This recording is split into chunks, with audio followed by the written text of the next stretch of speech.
stops, no one knows. We're going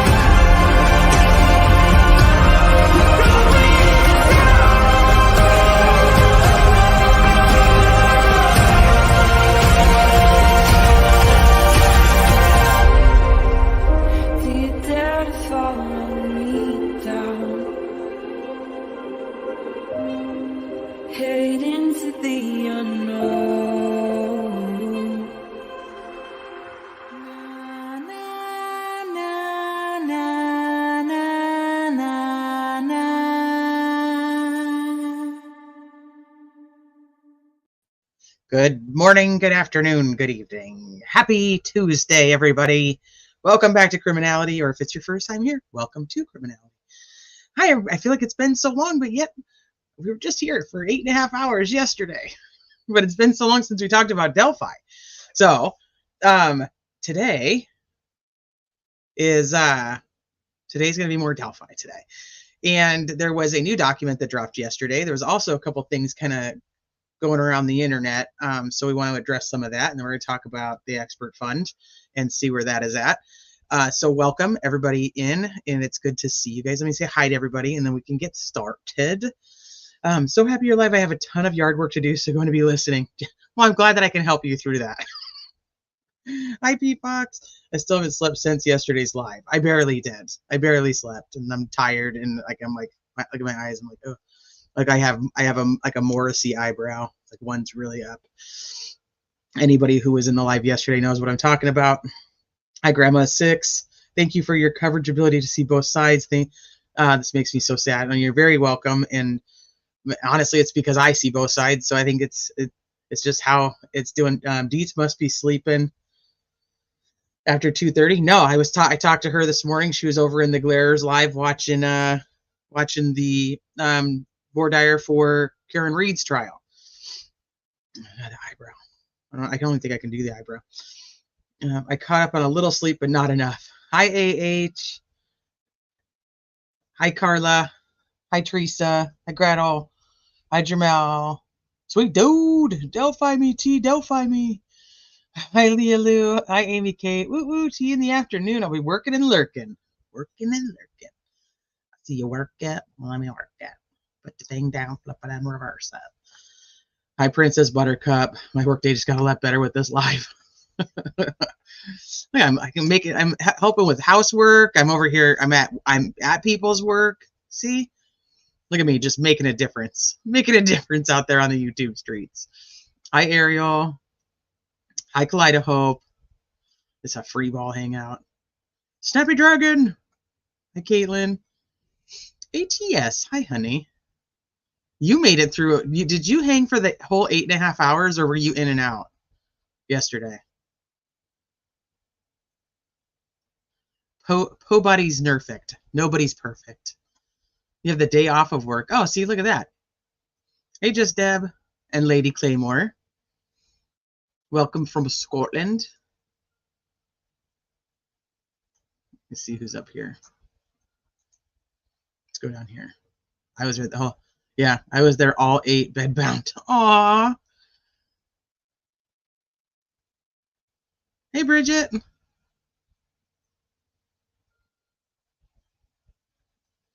Wow, aren't you exhausted? I hope you're feeling better. I am feeling so much better. I am not 100%, but I am so close.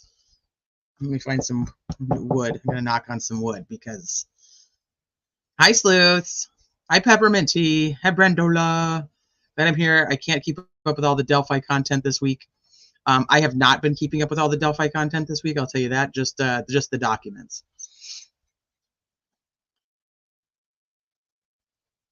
Jen P, aren't you already a member? Maybe you're just rejoining. Hey, Nancy. Hey, Fluffy Bunny.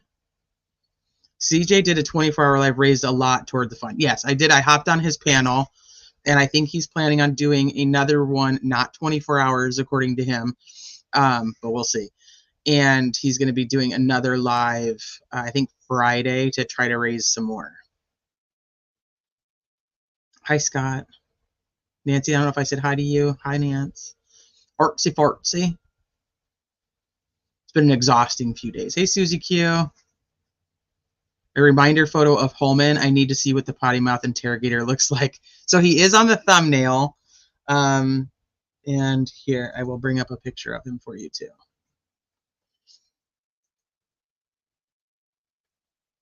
Hey, Queen. Hi, beautiful. Hi, BGOG. Yes, Luthi got lost in life. Luthi went to Walmart and was coming back, and then I don't know. She never made it. It was a long one. I think we got so much info on Karen Reed put out last night, though, that like if you didn't know the case, I think that even if you watched that live, even on 2x speed, which is fine, I think that you'd feel prepared and very knowledgeable. We went through so much of the Karen Reed case yesterday. All right, let me show you guys this. Oh, but I am tired. But I promised you I would do Delphi today. So I want to make sure that we get that in. This is Jerry Holman. Hybrid. Hi, Angela. Yeah, like I said, even if you watch it on 2x speed, I mean, there is, there's obviously parts where we're just kind of chatting, but there's just so much info in there. We went through the timeline, we went through interviews. We obviously, there's so many things we could have hit, like the hearings and the emotions and things like that. But anything that you want to know about Karen Reed, I think that we were able to get it into that live yesterday.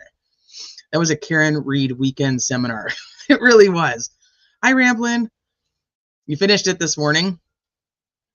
So I wanted it to be where, like, if you didn't know about the case, you'd walk away going, okay, I think I know enough to follow it, and you know who all the people are and all the players. And hi, Adrian. He's not a decent person. So just a reminder of who Holman is he works with ISP, Indiana State Police. He was recently promoted to lieutenant. And he was on the stand at the last hearing for the contempt part, I believe. Somebody will correct me if I'm wrong. And he is the one who interrogated Robert. Well, interrogated is probably not the right word. Interviewed Robert Fortson at his workplace. And then, was like, we're going to essentially, the judge wants you arrested. This is going to be tough because there's things that are in this document. And I think most people have either probably read it or they listened to a live about it last night, which is fine. I'm still going to read it anyway. So if you don't know it, you're going to know it. If you already know it, well, hopefully you want to hear it again because we're going to do it again. But there are things that law enforcement is allowed to do in these interviews and in these interrogations. And it's going to be a fine line between, like, where does he cross it? I don't know. It's a struggle when, somebody who I absolutely do support law enforcement. I do understand the need for some of these things, but I don't know. So I'm like, it's gonna get ugly. Hi, Allie. Hi, Unsolved Crimes Uncovered. Then Jojo. Just wondering, is he married? I don't know. The other thing about him was that he was at CrimeCon, and he is the one who talks about that they do have trail cams. And he's the reason that I was like, okay, do they actually have a trail cam like at the trail crossing? Because, and I don't know this to be true. This is my own theory, my own thoughts, because there's just some things that are said by law enforcement that make me think that there's a trail cam on that side. And he's the one who he talks about it, that they do have the trail cams when he's asked, hey, Ruckus, good morning or good afternoon for you. In my opinion, Holman knew Alan was being set up. It's, like I said, it's tough. it's tough because, you know, when you have a bad guy and you know they're a bad guy, you want law enforcement to do some of these types of things to make sure they get the bad guy. This is where I'm like, there's a fine line here of what's acceptable and what's not acceptable. And so we have to be very careful that we don't push everything so far left that we forget that there has to be a right to have balance. Otherwise, there is no balance. Now, is it necessary in all the circumstances? Are some of the things necessary? This is more what I question. And I also am not necessarily a huge Holman fan. Him and Liggett are kind of my ones that I'm like, I don't know. I don't know how I feel about you two. He's also the one who lost the professor. And then McClelland is the one who's emailing the defense team and saying, we don't think we're ever going to find the professor. But Holman's the one who actually knew the professor, knew who it was, and already emailed them and was already trying to set up the meeting. Okay, let's see. Did they pull BG from a trail cam and put him on a bridge? I know it sounds crazy, but, well, I think it's possible. Do I think it's probable? Probably not. Welcome to the dark side. What video is there of the trail cam?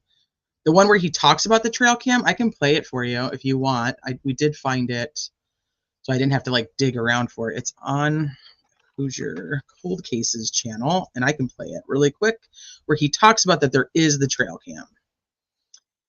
And now I'm trying to remember what year it was from. I want to say it was 2019, 2018, but I will double check. But I'll play it for you. To this one. And Holman is also one that some channels have stated was making some hand gestures. You guys, the hand gestures that are, what do you say? Like, what's the right word?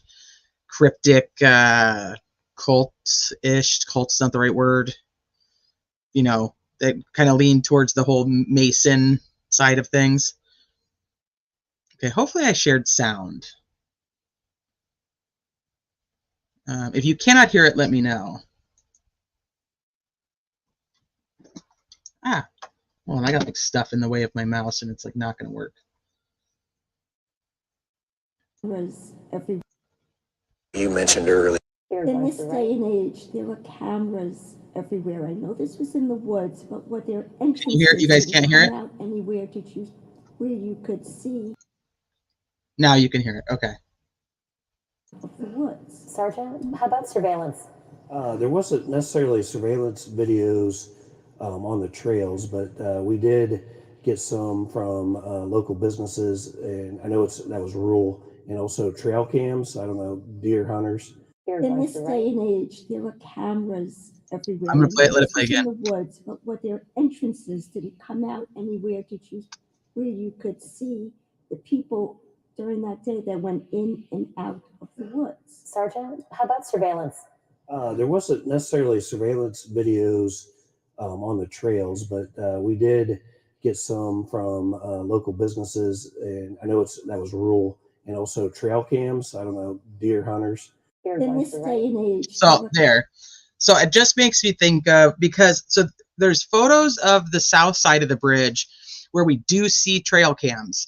We see them up in the trees. Now, I've heard some different things about this, but I don't know that to be true if they were actually working or not. But we do know that they're there. But we're told that there's a possibility they weren't actually functioning. And it has just made me think that possibly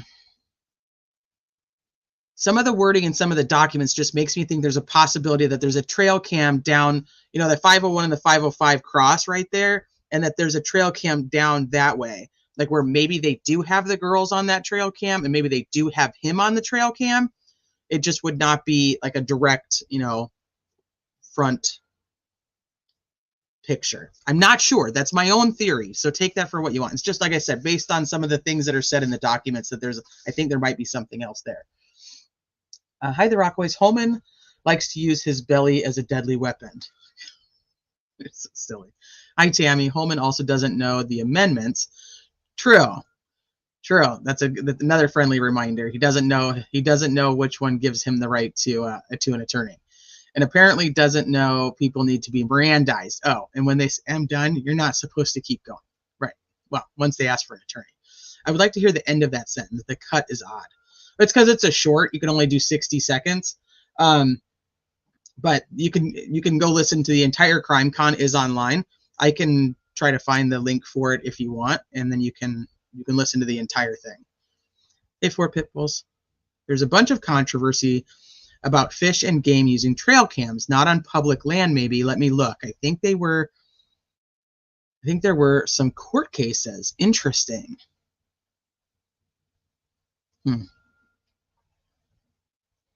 Jen P. What did Jen P say? Hold on. I saw a pic of BG on bridge with caption image from trail cam, unless I'm tired and read it wrong. No. So to be clear, when they very first released, I believe it was the 15th, they very first released the photo of Bridge Guy.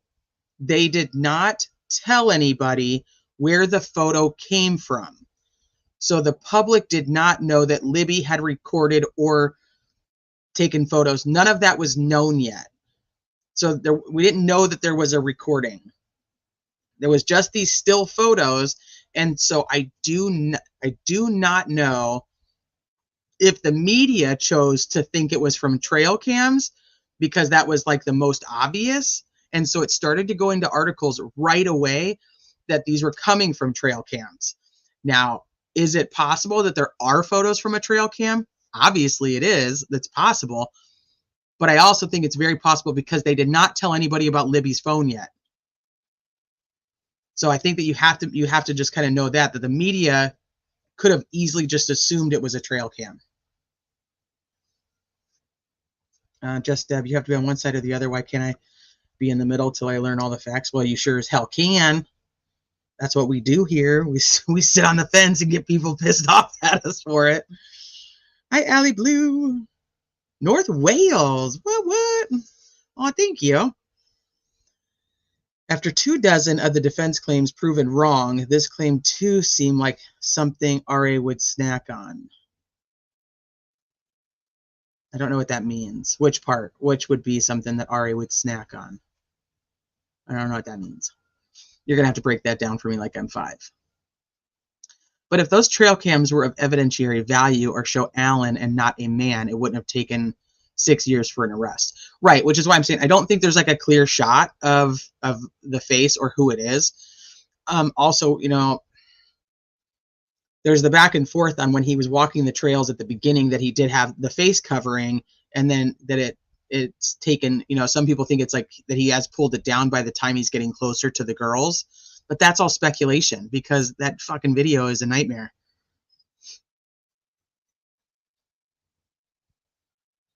Wait, who said that comment? This one right here? About something about snack on? That one, Ariel? I don't know. I don't know who that is.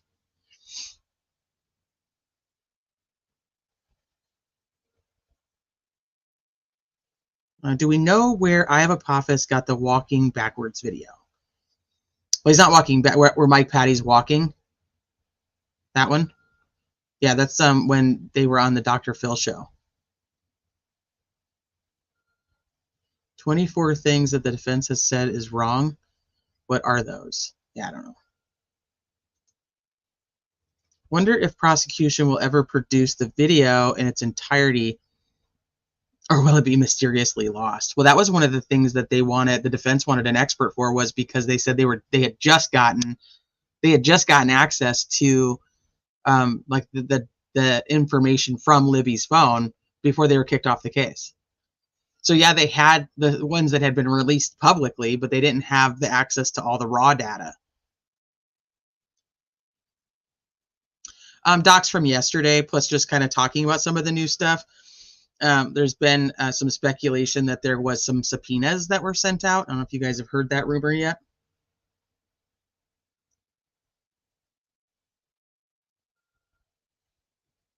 Hi, S. Hawkett. Yeah, I'm proud to say I'm on the fence. Suck it, YouTube streets. Yeah, that Elvis Fields and his sisters were subpoenaed. So this was an interesting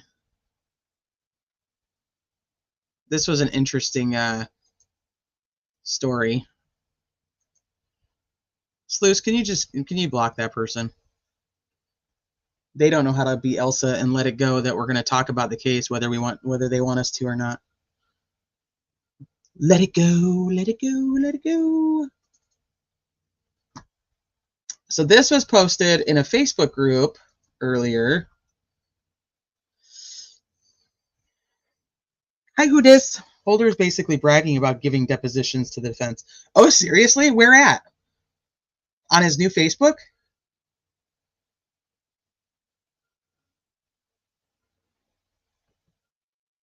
Bragging about being named. Where is he doing that? Let me go see if I can see it on his new Facebook. Dun, dun, dun.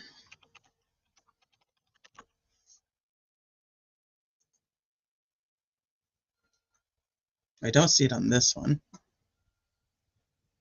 Or is it just like, I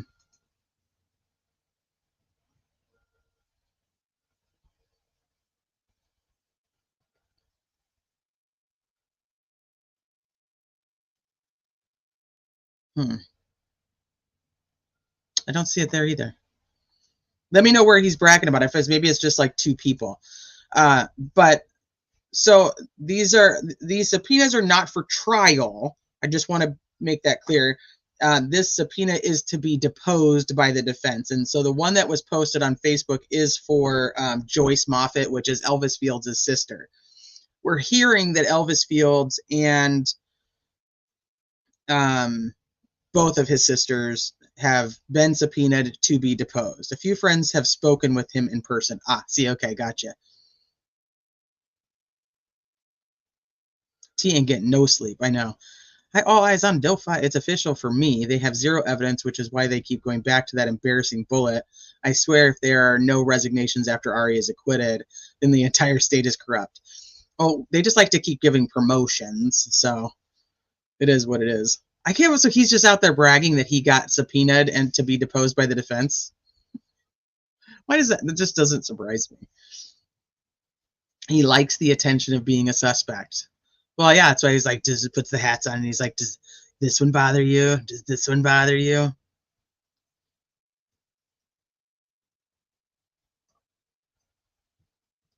He's just like, look at me. I've been showing you who I am. Please listen. I know.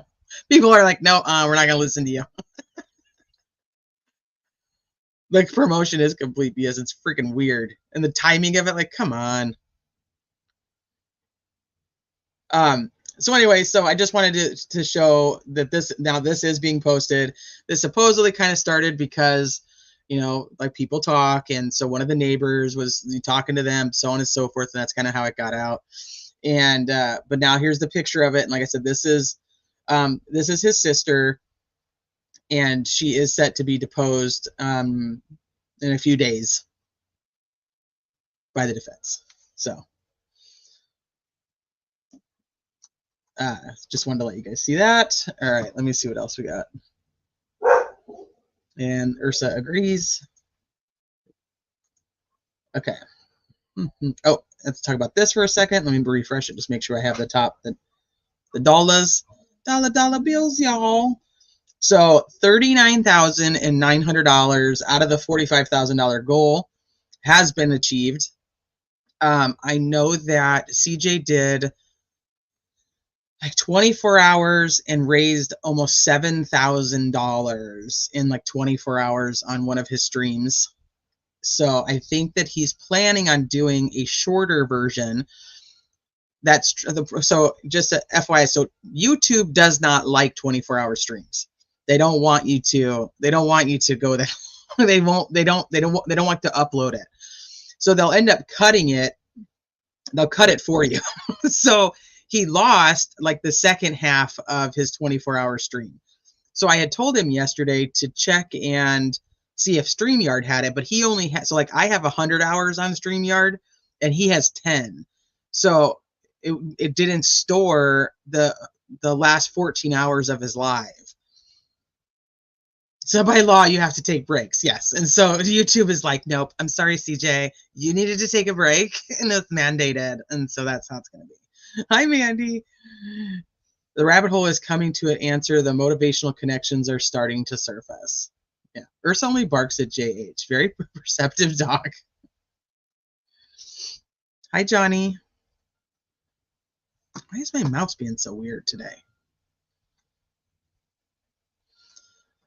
So he had essentially like a rotating panel, and it wasn't even intentional. He was just live and he was talking, and then it just kind of became like a thing. And then it was like, all right, well, I'm going to stay on until I raise this much. And then it was like more people kept coming on the panel and more people kept coming on the panel. And I only have 100 hours. Yeah, that's it. Well, I mean, I can go through and delete it. Absolutely.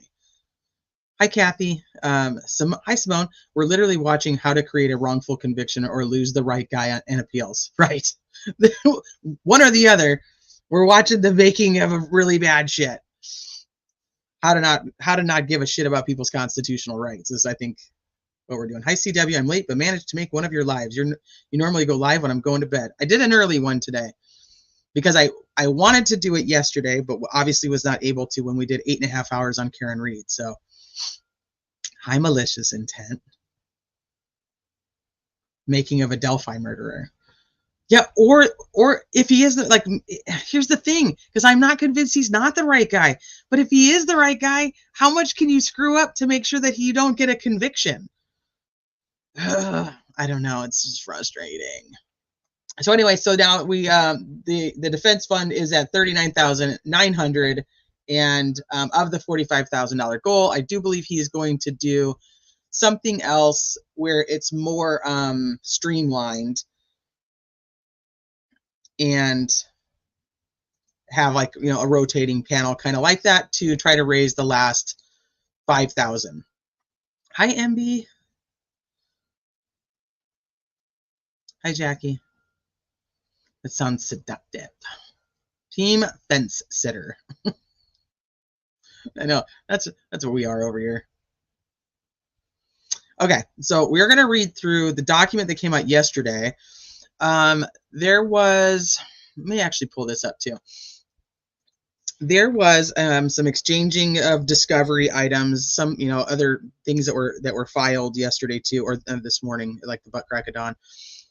Not abnormal, coming up on 4 weeks of trial. Like that's what they're doing. They're exchanging all the discovery and going through everything.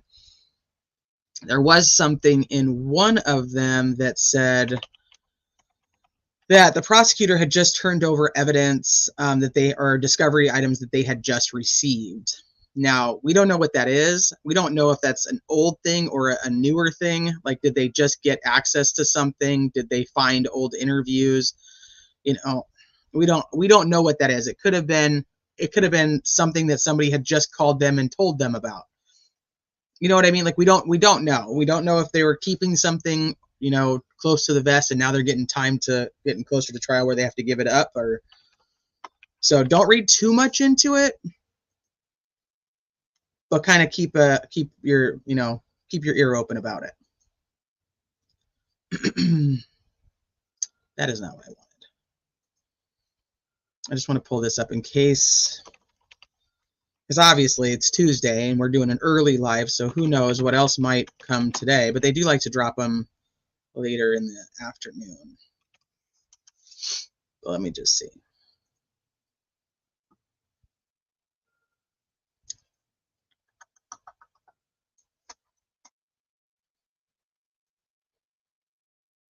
So you have the defendant's notice of submission of supplemental witness and exhibit list. So they gave that to the state, and then you have the state giving supplemental witness list and exhibit notice back to the defense. It's just some back and forth. Very common, not a big deal.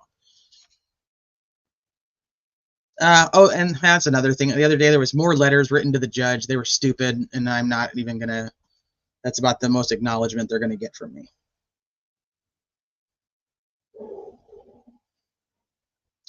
Isn't Judge Gold's ruling on contemptuous conduct due soon? Yes, it's actually due at the end of the month. So she's got a little bit more time. I think she's got another 2 weeks. She's going to take every day of that 30 days. Yep. Did it reach 40? Let me go back over.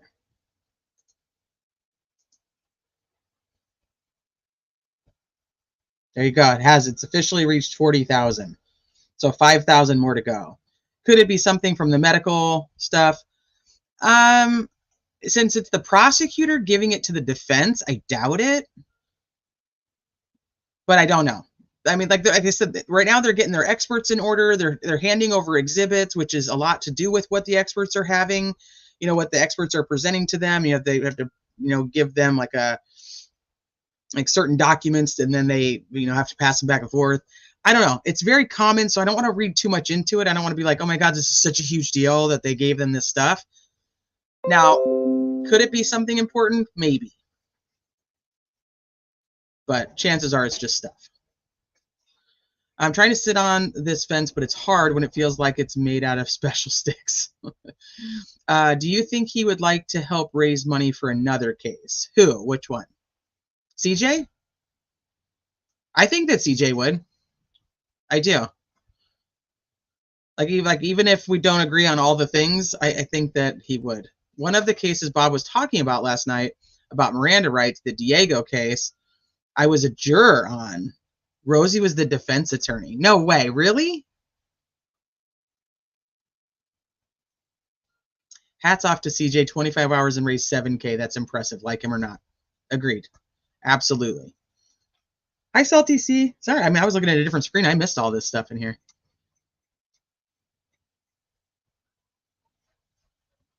Hope to see you on CJ's Friday Griftathon. The Griftathon for the Rick Allen Defense Fund. I got to run. Just stop by to say hello and give a like.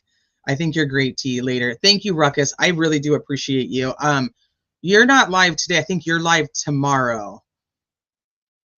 I think so. So Ruckus, I think, is live tomorrow to give us his opinion. Because what is it? What did you name it?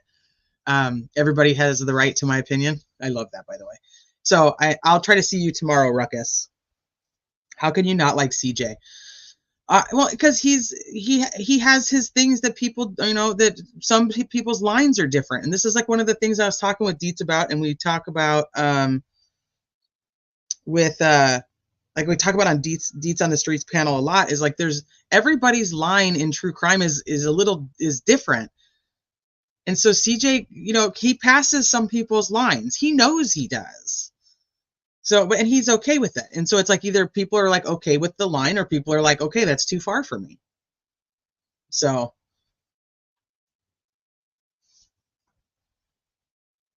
is that Bob in the pic?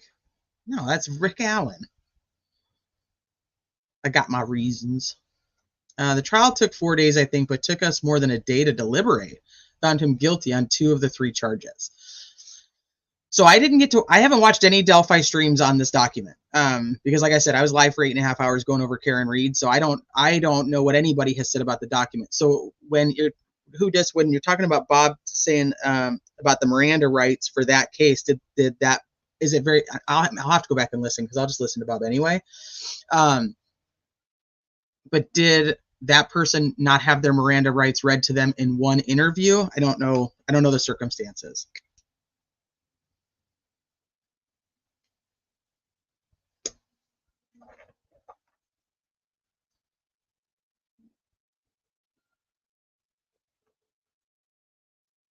Who's like, you find CJ hilarious. See, like that's what I said. So there's a lot of personal preference, and I think it gets into becoming like a personal fight. And that's the part that I don't like. I don't want to be in the personal fights with people, because once again, like our opinions on the case, and I was just talking to a friend of mine about this, like our opinions on the case are our opinions on YouTube. Like we're not sitting on that jury. Like we're not swaying the outcome of what happens on that jury. And if we are, we're probably going to end up charged with a crime, because we should not be. So I think, like, if you enjoy somebody, watch them. If you don't enjoy them, don't watch them.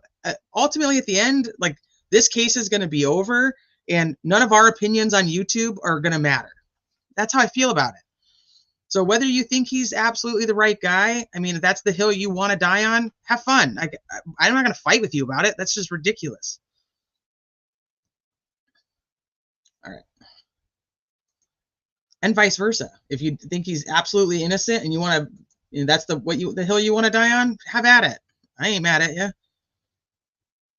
So you copyright strike me, and then I got an issue because now it's personal. So that's a different story. All right. So like I said, I haven't watched anybody stream on this. I read this on my phone yesterday before I went live. And now we're going to read it together. It's the beauty of YouTube, Sleuths. You can control what you see. You can watch it if you want to, and don't watch it if you don't want to. Hi, holy shnikes. I do think there are some people who take it to an extreme that you're like, shit. But like I said, people's lines are different. This came up yesterday because we were talking about like Turtle Boy in like the Karen Reed case. And, he's what some would consider like an old school investigative journalist, like where you just go up and you put the mic in people's faces and you just start asking questions. Now that's a hard no for me. I could not do that. I couldn't. I mean, probably maybe when I was 20, I wouldn't have given two shits. I'd have been like, whatever, had a drink, and I would just ask whatever the hell I wanted to. But now there's no way I could just walk up and put my microphone in somebody's face. But then there's kind of a respect that goes along with that, but then there's kind of like a cringe factor that goes along with that. So it's like almost a both. You're just like, damn, that guy's got balls. He's just out there just doing whatever the hell he wants to do. But then the other part of he's like, like he's at a kid's baseball game. Like, I don't know if that's really, it is. So that's where you go back and forth. Like, and I just don't take people's, I'm not going to take people's opinions of me personally. Like, I just can't. Like, because if their opinion of me is based on how I feel about the Delphi case, then, I mean, they're not basing their opinion on very much, because there's so much more to me than my opinion on the Delphi case. That's where I'm at. And I like to debate. That's another true point. Like, I like to debate. I'm okay with that. Hi, Amanda. I really admire your attitude and how you approach YouTube. It was a long time to get where I am. So, and then it's, there's a lot of trauma, I will say.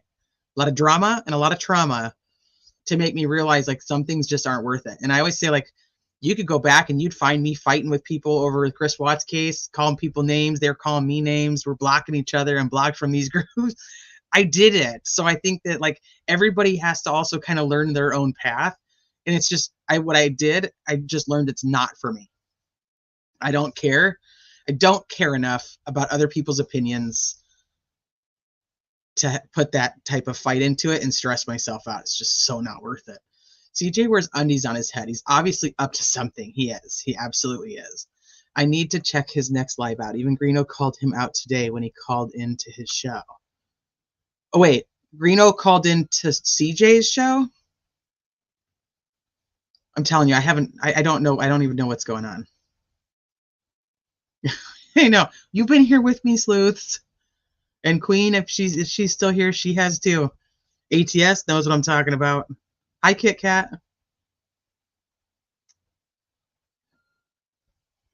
Yeah, you have to. You have to find your own peace. Found you in the beginning of the Summer Wells case, another truly toxic community. And Teresa, like, oh my God, that community is still flipping toxic. And there's a couple people that I absolutely believe still fight for Summer. But then there's a couple that I'm like, I've struggled with, people have asked and emailed me to cover Sebastian's case, and I am following his case. And I know like Sluice and BR, I know she's probably not here, but they keep me very well versed in all the updates on it anyway. I have struggled to want to cover it because I feel like it's so the beginning of the Summer Wells case. Like, I feel like it's already there. And I'm like, I don't know if I want to get in that, as much as like spreading awareness about the case is important. It's like, you have to kind of weigh the back and forth of, I don't know. I kind of just go with my gut. Like, then my gut's like, oh, be careful. Hi, Dan. Thank you for the super chat. There is not enough public evidence to draw a conclusion yet. My brain is split in half on this. Right. That's why people are like, okay, so what are you thinking? I'm like, today, I think he's guilty. Tomorrow, I think he's innocent. Maybe in the next hour. Greeno has a fundraiser. It's up to 220. Wait, Greeno has a fundraiser. It's up to 220, and he donated 100 of it to himself? That was fake. Okay. Oh, it was not a real Greeno. Okay. Okay, good. Let's not talk about it because I don't even know what the hell I'm talking about. Did we talk about the transcript? Nope. We're about to start it. Hi, CJ. Sorry, T. I am trying to be half here. Eat Arby's and sleep some. Okay, so CJ, when I was going to bed, you said I'm going to be on here and I'm probably just going to stay on an hour and then I'm going to hop off. I'm learning now that you did not do that you stayed on again for like 6 hours. This filing here is sad in my opinion. I was on the fence, but keep getting pushed farther away. Filings like this are why. So I absolutely understand what you're saying. It's tough because you see what one side is doing, and then, but ultimately this is my struggle. I understand what you're saying, but this is my struggle, is because like when the people are truly bad people, like we want law enforcement to kind of push to get to where they need to go. It's I don't know. I suggest Alan Sporter's Buck Authority. You don't have to subscribe to any conspiracies because of Frank's. There was no one other than BG. That's Rick's best chance of beating this fictional case.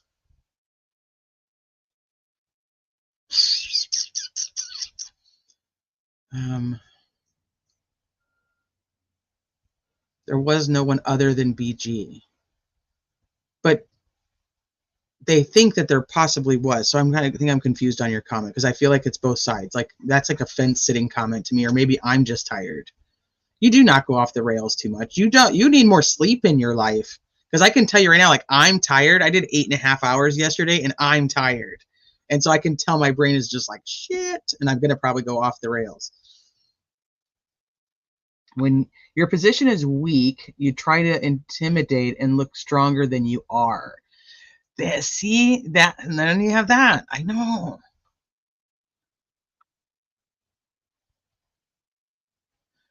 Jen P says, Dan, that's you. You're awesome. Okay. Read through this one and see if you humanize Richard Allen at all. That's kind of what got me for this specific purpose. Holy Shnikey says, there's just too many unanswered questions. I agree with that.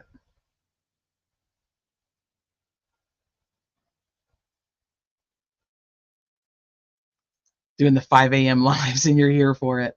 I know somebody was in here yesterday and they're like, CJ's 24-hour live has my sleep schedule totally screwed up. All right. Let's go through this one. Like I said, so that we're caught up on this channel. Like I said, some people have read this on their own. Some people have listened to commentary on other channels. I'm going to read through it, and you get to listen to my commentary. So let me turn this off. And let me turn this off too. My battery's over here dying on that. You hopped off the fence too after reading. Was it this one, Sally, that made you hop off the fence? We need to see you Kevin on your parody on Florida. You need to dress up like a drag. Oh goodness, gosh. Jaded. Why did this push you, CJ? Innocent or guilty? Don't know what this is yet. I do. Oh, you know what, CJ? That was a question that was actually asked earlier. Would you be willing to do something like this, like you're talking about for Friday? Would you be willing to do something like that for other cases? Or is this, because of your attachment to Richard Allen, not Richard Allen, but like to the case or would you be willing to do it for other ones too, depending on the case, obviously?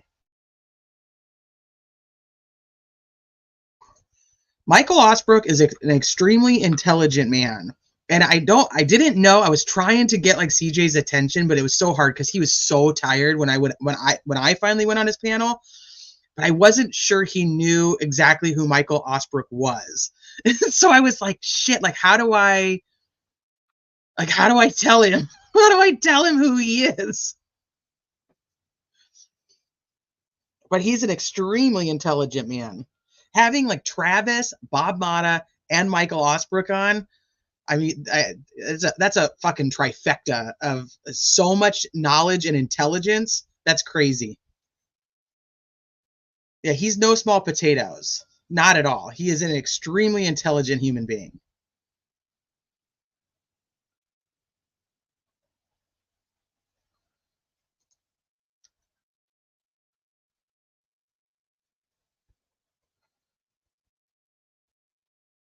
All right, I was just catching up on chat real quick. So I thought we were talking about someone completely different.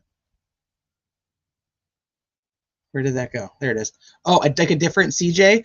Oh, because there's the CJ that if that covers like Sebastian's case. You might be thinking of that one. T, if I could look at something reasonably and see an injustice, I absolutely would do fundraisers and speak out. That's literally what I answered. I said you would. I volunteered you. I was like, I think you'd do it. Michael Osbrook was great, like speaking to someone who wrote the textbook encyclopedia knowledge at its finest, and humble as well, extremely. I know you're concerned that B and A are going to argue Odinism. I still don't think they will. Ron Logan has overwhelming evidence against him. Well, what I've noticed now is that they seem to be going more with what I said, and it's not they're not doing that because I said it, but I thought that what they should really focus on was that the people that they are using as the Saudi defense, some other dude did it defense, happen to also practice Odinism, which fits into the other part of the crime. Not necessarily that the crime was done because of Odinism, but the crime is done by people who practice Odinism. And I've kind of seen the shift in some of the later filings that it seems that they're kind of pushing that way, that the people that they believe are involved are Odinists, not that the crime was due to Odinism, which is also what Todd Click said. Todd Click, in his statement, the very first part of the statement that seems to be out and about all over the internet is, that it wasn't a ritualistic sacrifice, that they do not believe it was a ritualistic sacrifice. And so people are like, see, even Todd Click says the defense is lying. But the second part of his statement is, but we do believe those are the people that are involved. So I think it kind of goes from Odinists commit murder versus people commit murder who are Odinists, if that makes sense. She has really opened my eyes to this case. You are fair and provide good information always. Appreciate it. Thank you so very much. I appreciate that. You don't believe Ron had anything to do with this. And see, that's another conversation I was actually having earlier is what is Ron's actual involvement, if any? Like, what are the potential of his involvement? Like, what could he have known or seen or participated in? He was friends with an Odinist, Brad Holder, and used info from him to stage the scene. That's an interesting theory. I need to take a drink. Sorry.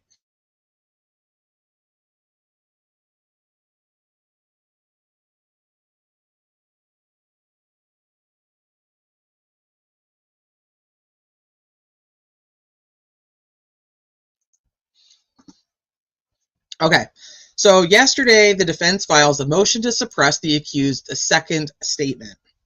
So comes now the accused Richard Allen by and through counsel and moves this court to suppress all the statements from his October 26, 2022 interrogation at the hands of law enforcement Jerry Holman, who failed to read Rick Allen his Miranda rights.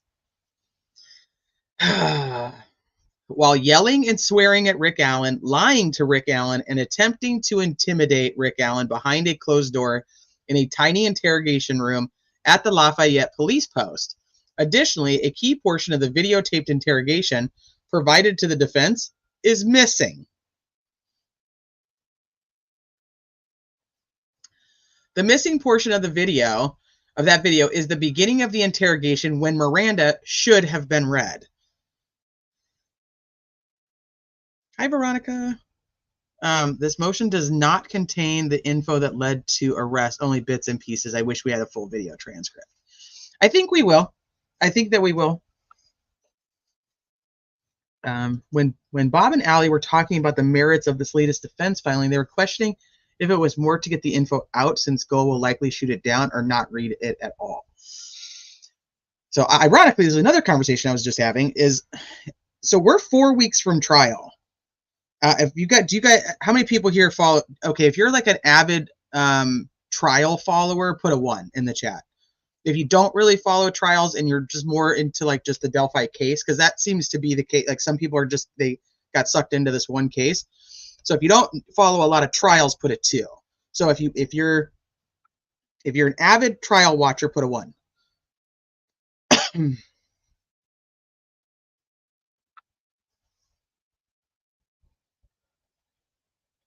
Okay, so we have a lot of trial watchers. Couple, not so much. A 1.5. Okay, a couple, not so much. Will be a 1 after Delphi is over. Ooh, started with Rittenhouse. That's a good trial.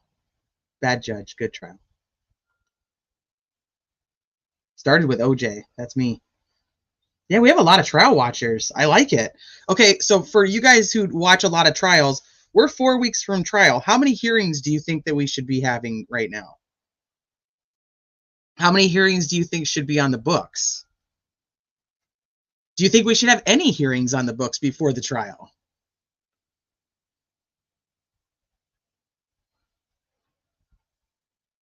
Like, we should absolutely have something on the scheduled.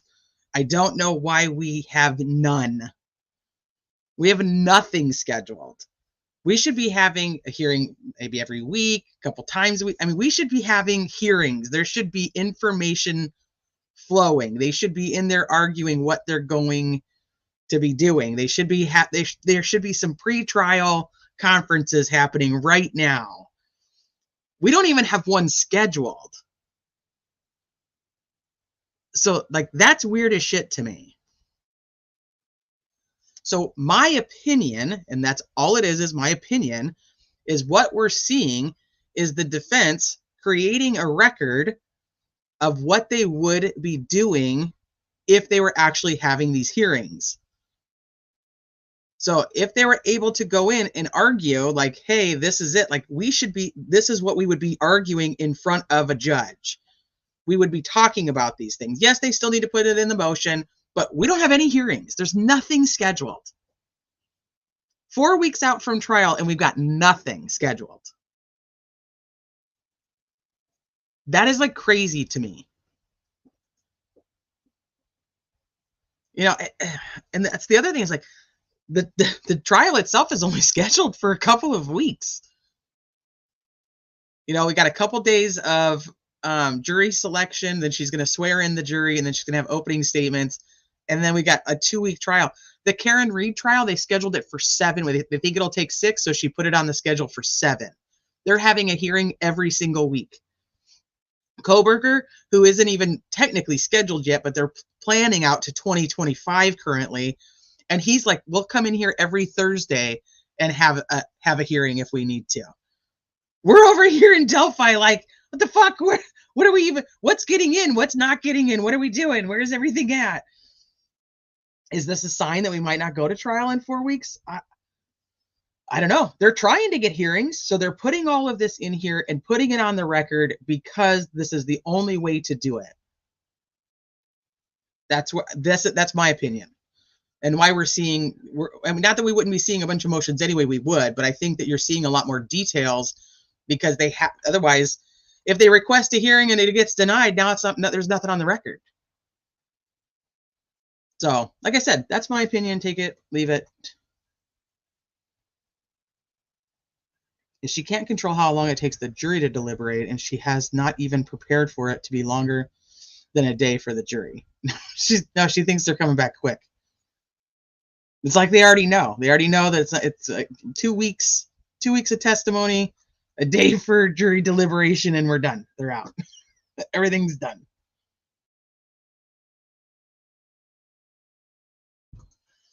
So the judge, even if she did recuse herself, it should not affect the trial because the judge is the finder of law. They should already know the law. They don't have to know the details of the case. So it should not change what happens with the actual trial. They may not, I mean, it may be harder because of the fact that they don't know all the pretrial motions, but one Dr. Pepper stat. I'll get one in a second. I will. I'll do it so I can stay focused.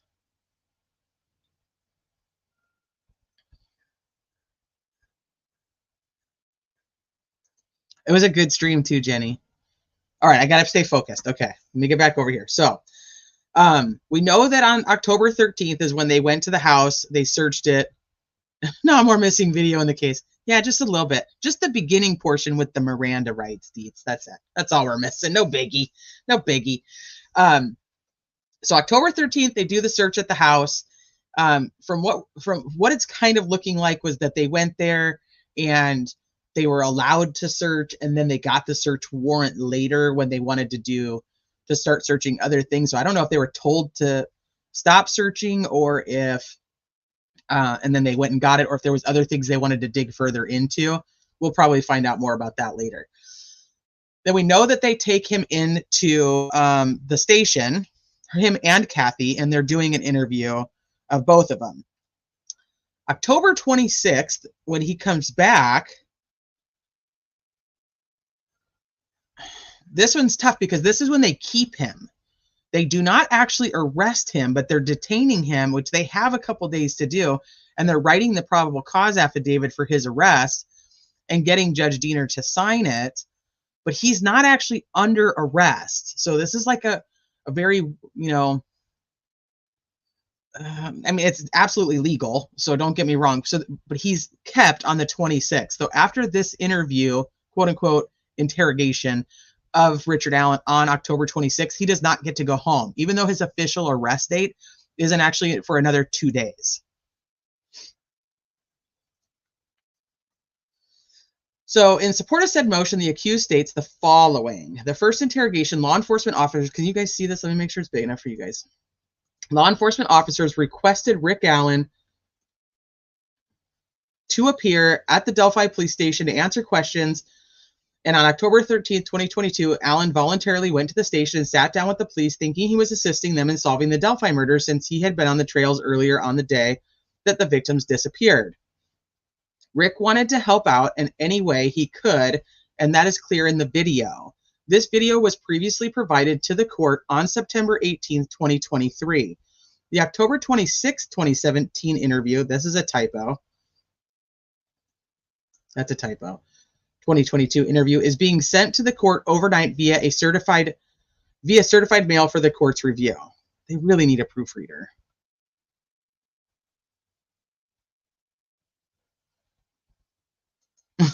Miku's headphones. Steph B, thank you for joining. Thank you. But if I'm not under arrest, I'm leaving. Well, they have the legal right to detain you.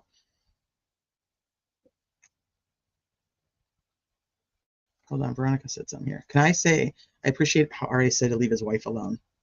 It gave me a little bit of a Will Smith vibe. Leave my wife's name out your fucking mouth. Okay, I'm going to pause, and I am going to grab a Dr. Pepper. So hold on one second.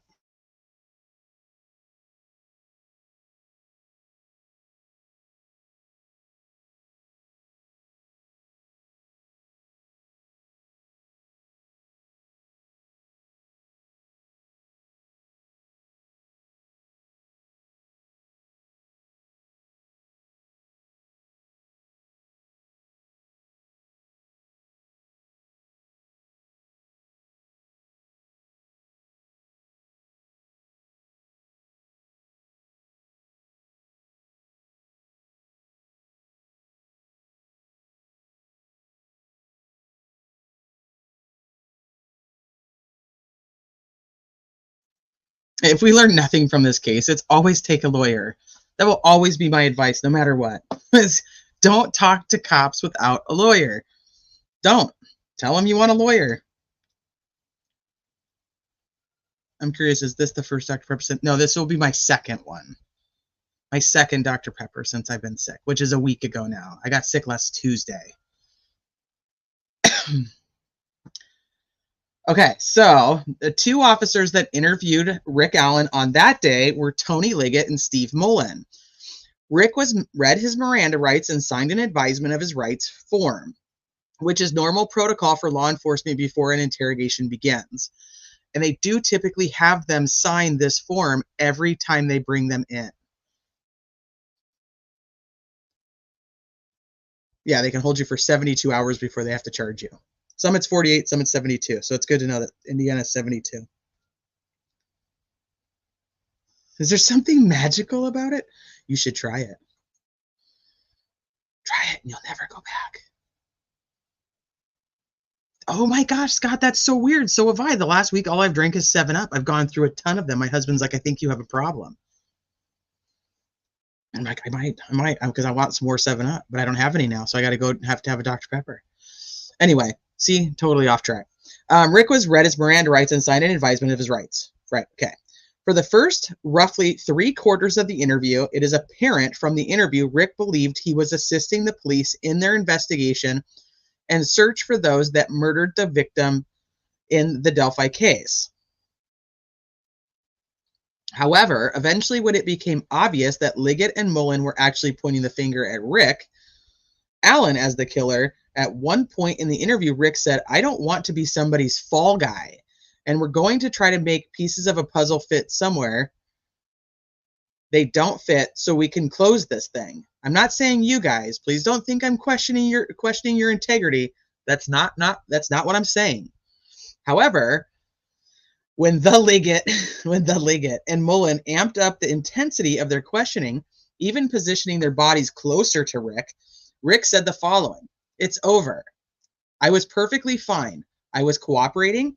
I was going to give you my phone, and then, when you start reading all these documents, that's at the, here's my thing is, I feel like you guys think I've done this, so I'm done.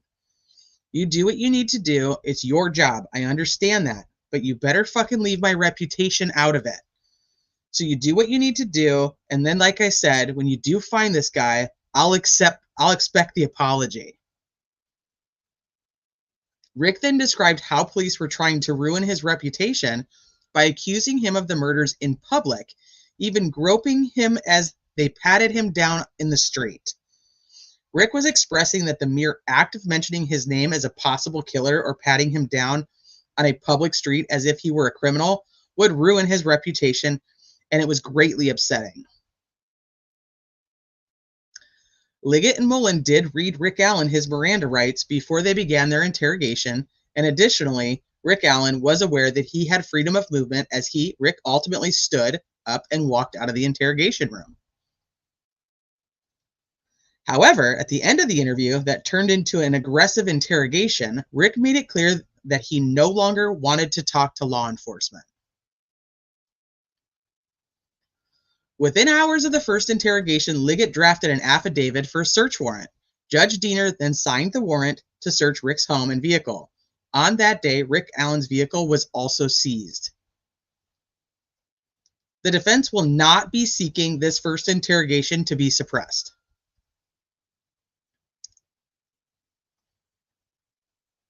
So, what do you guys think of that one so far?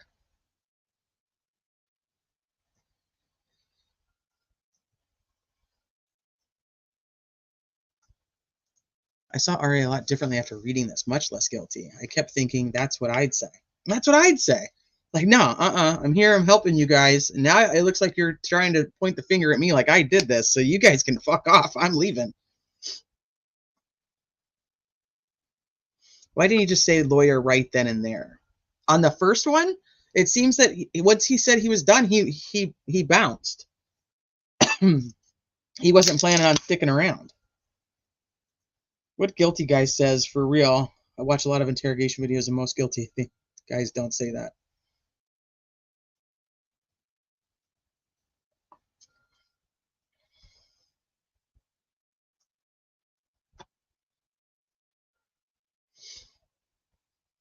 Makes you never want to cross the bridge to Indiana again.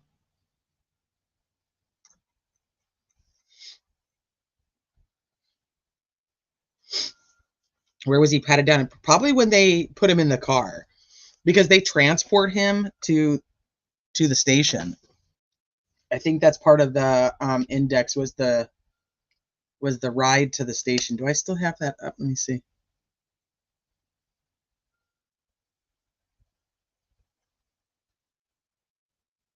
I guess I don't. Maybe I closed it. Nope, here it is. It probably won't load though. It's gotten so big it doesn't like to load on the computer anymore.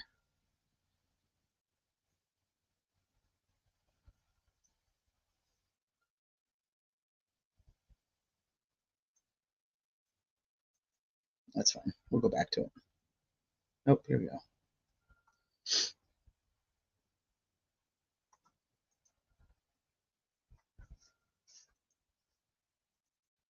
So I'm assuming before they put him in the police car, to take him to the station. Ah, shit. That is not what I wanted to do. Shit. Now I'm messing with it. One of them is the ride. Joyce Walker, Kathy Allen. Here, so yeah, Richard Allen drive to the residence. So this is them returning him home, I would assume. I just remember there was something about a drive. So, and then here's his transport to Carroll County. But that's not going to be from 10/13. That's when he goes to the Carroll County Jail. So maybe that date's wrong. It would not surprise me with all the damn typos that they have. 9th Street, that's where he was interviewed at. Hi, Travis.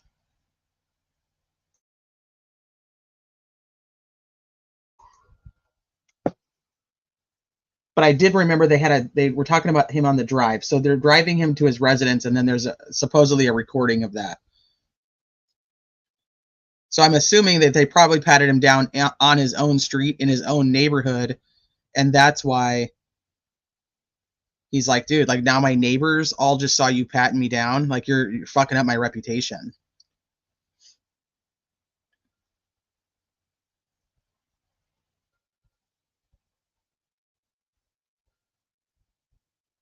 Okay, so the second interrogation, which is the one that they're asking to be suppressed. On October 13th, 2022, Kathy Allen, Rick's wife, and Rick Allen asked the state police when they could pick up their vehicle that had been seized. They were told that they could pick it up in a couple of days. So that's the day it was seized. On October 17th, 2022, either Kathy or Rick contacted the state police to determine how and when they could get their vehicle back that had been seized, as they were in need of that vehicle, as Kathy and Rick were having difficulty sharing one vehicle as they worked in two different places and needed two vehicles. After a few phone calls with state police, finally on October 26th, Rick and Kathy were scheduled to arrive at the state police post in West Lafayette at 9 a.m. to pick up their vehicle. On October 26, 2022, Rick Allen drove with Kathy to the West Lafayette police post to retrieve their vehicle that had been seized 13 days prior by law enforcement. State police had told Rick and Kathy that upon arrival, their car would be released, but never mentioned anything about additional questioning. When Rick and Kathy arrived at the station, Holman met them at the front and said he just had a few things he wanted to clear up before he released the vehicle. Holman requested Rick to follow him to the interrogation room without Kathy, and Rick complied. Kathy was not allowed to participate in the questioning. She was told she could wait in the lobby. Rick arrived with Holman into the interview room. However, for unknown reasons, the video provided to the defense is missing the beginning portion of the interview when procedural matters are typically handled by law enforcement, such as the reading of Miranda, advisement of rights, and confirming with the suspect that he is free to leave, if in fact the suspect is free to leave. In this case, either A, the camera was only turned on after they, Holman and Rick, were already minutes into the interview, because the video provided to the defense does not show Holman and Rick entering the room, sitting down, and beginning the interrogation, or B, the camera was recording the entire time, but the beginning of that interview was later edited out before being turned over to the defense in February of 2024. Either way, the beginning of the interaction between Holman and Rick in that interrogation room, when introductions are typically made and Miranda rights are always reviewed, is missing. In the 70 plus years of experience between co-counsels, this is highly unusual, especially on a high-profile case of this nature. The defense has not been provided with any report explaining the missing part of this video. Again, we just have more missing video, just disappears, and then we don't know why. So for anybody who's like, well, they always try to say like you think they deleted it on purpose. Well, it's like, well, the defense would know why it's missing if there was the disclaimer in there like, hey, this video didn't start for 4 minutes until, or whatever it is, after it happened because they just turned the camera on. But no, they don't ever tell them that. So it's like they just have to keep trying to figure this shit out on their own. And the people are like, well, the defense is dumb because they think that like, what, they're just going around deleting all these on purpose. No, they're not. Come on. Like, how many videos have to be deleted before we're like, okay, there's a problem? This is an issue.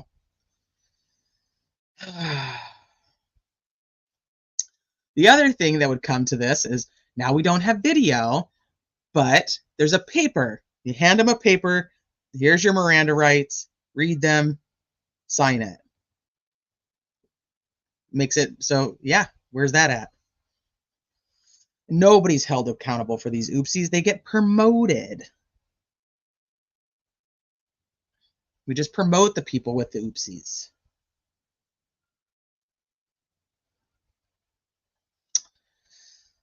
To make matters more suspicious, Holman claims in his November 1st, 2022 report memorializing his October 26 interrogation of Rick Allen the following. I asked Mr. Allen if he remembered the other detectives reading him his Miranda rights, and he said yes. I told him he was free to go at any time and that the door was unlocked. Holman's report doesn't identify who the other investigators are that purportedly reviewed Miranda with Rick. Holman's report doesn't detail when, where, or how these purported investigators purportedly reviewed Miranda with Rick. Holman's words quoted in paragraph 23 appear nowhere on video. In other words, Holman is not shown asking Rick about his rights, nor is Holman viewed telling Rick Allen that he is free to leave. In his report, Holman indicates that those words were stated to Rick Allen at the very beginning of the interview. The beginning of the interview is missing. The defense has diligently searched through the discovery for any Miranda waiver of rights form signed by Rick Allen on October 26, 2022. The defense has found none. The defense has diligently searched through the discovery for any reports by state troopers who were on duty that day, such as Jay Harper and David Vito, who would have potentially read Rick his Miranda rights on October 26, 2022. The defense has found no such reports. They read him his Miranda rights on October 13th, Travis. They did not read him his Miranda rights on October 26th.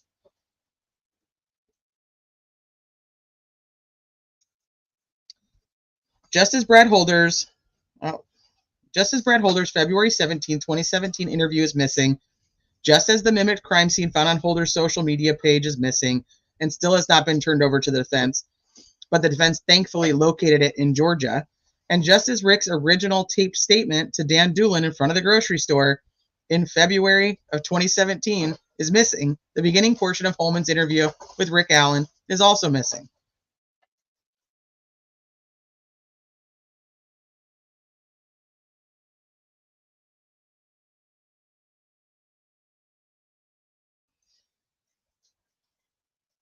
So RA talks like an innocent man. Diligent defense it is.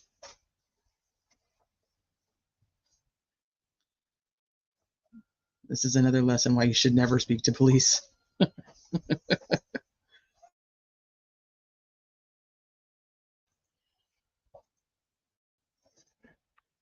me see what you got. Are these officers literate? People people are perverts. Well, they just pat him down. They have to pat him down for their own safety.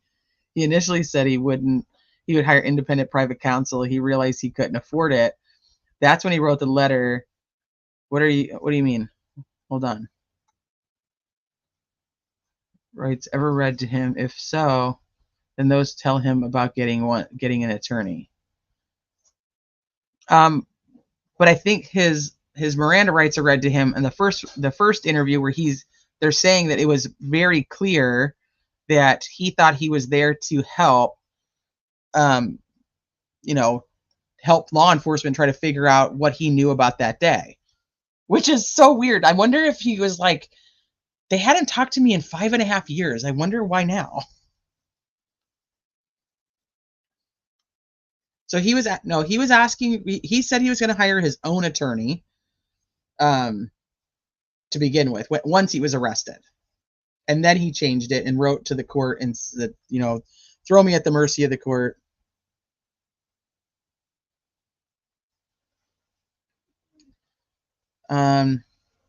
So I think here's the issue with that, Travis, is that he is not free to leave. They do end up keeping him. And even though he's not arrested until the 28th, they keep him after this interrogation. So I think that's more what the issue is going to be here. But the Miranda doesn't necessarily carry over, does it? I mean, I don't know if that's a state-by-state thing. But I know that, like, there's other cases that I've followed, they're required to give them their Miranda at every interview. Like, that was a big deal, like in the Skylar Richardson case. I don't know. Yeah, throwing myself at the mercy of the court, begging for help. Two separate issues. I agree with that. Just proves that Alan got outfoxed by the cops. He thought he was helping them by giving info, and then they twist whatever he gives them to arrest him. Right.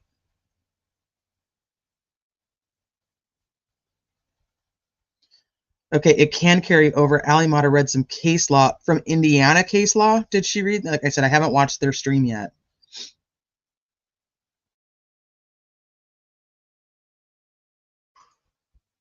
Yeah, that's what police do. That's why you should never talk to them without an attorney. Okay, it can carry over, but they have to tell the subject the warning he agreed to last time is still in effect. Well, even we don't know if he did, and I think that's another part of it, is that part's gone. We don't even know if he did do that. He's saying he did that, but we don't know because it's not on video. Has ruled that earlier one in the day or day before. It was 13 days before. So he was read his Miranda rights on the 13th of October and signed the paper. And then again, now we're talking about the 26th. So 13 days later, does that matter?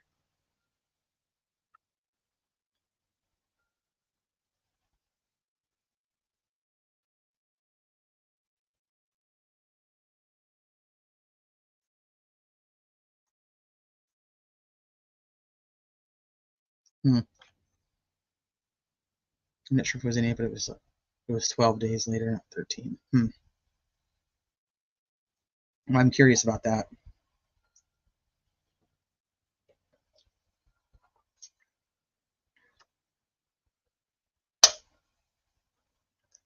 Oh yeah, that's another part then too. The length of time between will matter. Okay, that makes sense. So I don't know what length of time is okay and which one isn't. But it's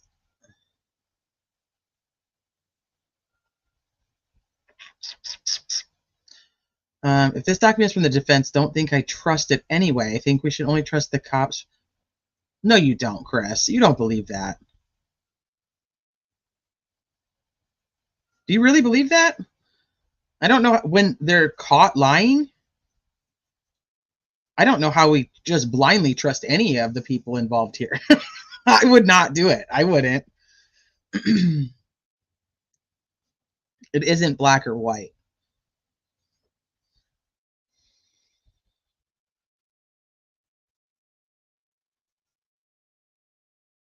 And he just said, I'm done, and he left. I don't know. It's gonna be a trick. It's gonna be a tricky one, but I don't think Goal's gonna give it to him anyway. So it doesn't really matter in the long run. His defendant's state of mind, his words, and all the surrounding circumstances are factors that go into voluntariness of a statement. They all play in. Yeah, I mean, do you think that she's gonna say, okay, we'll have a hearing on this and decide if we're gonna let it in?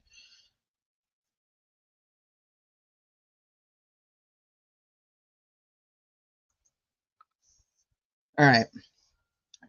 The defense has diligently searched through discovery for audio or video by any law enforcement from October 26, 2022, in which it can be seen or heard that Rick Allen was read his Miranda rights or told that he was free to leave. The defense has found none. Therefore, at this time, it appears to the defense that Jerry Holman's claims in his report that Rick Allen was asked about his Miranda rights and told he was free to leave are false, and that key video evidence that would prove as much is missing. So they're essentially saying, you didn't say it. That's why you guys edited out the beginning of the video.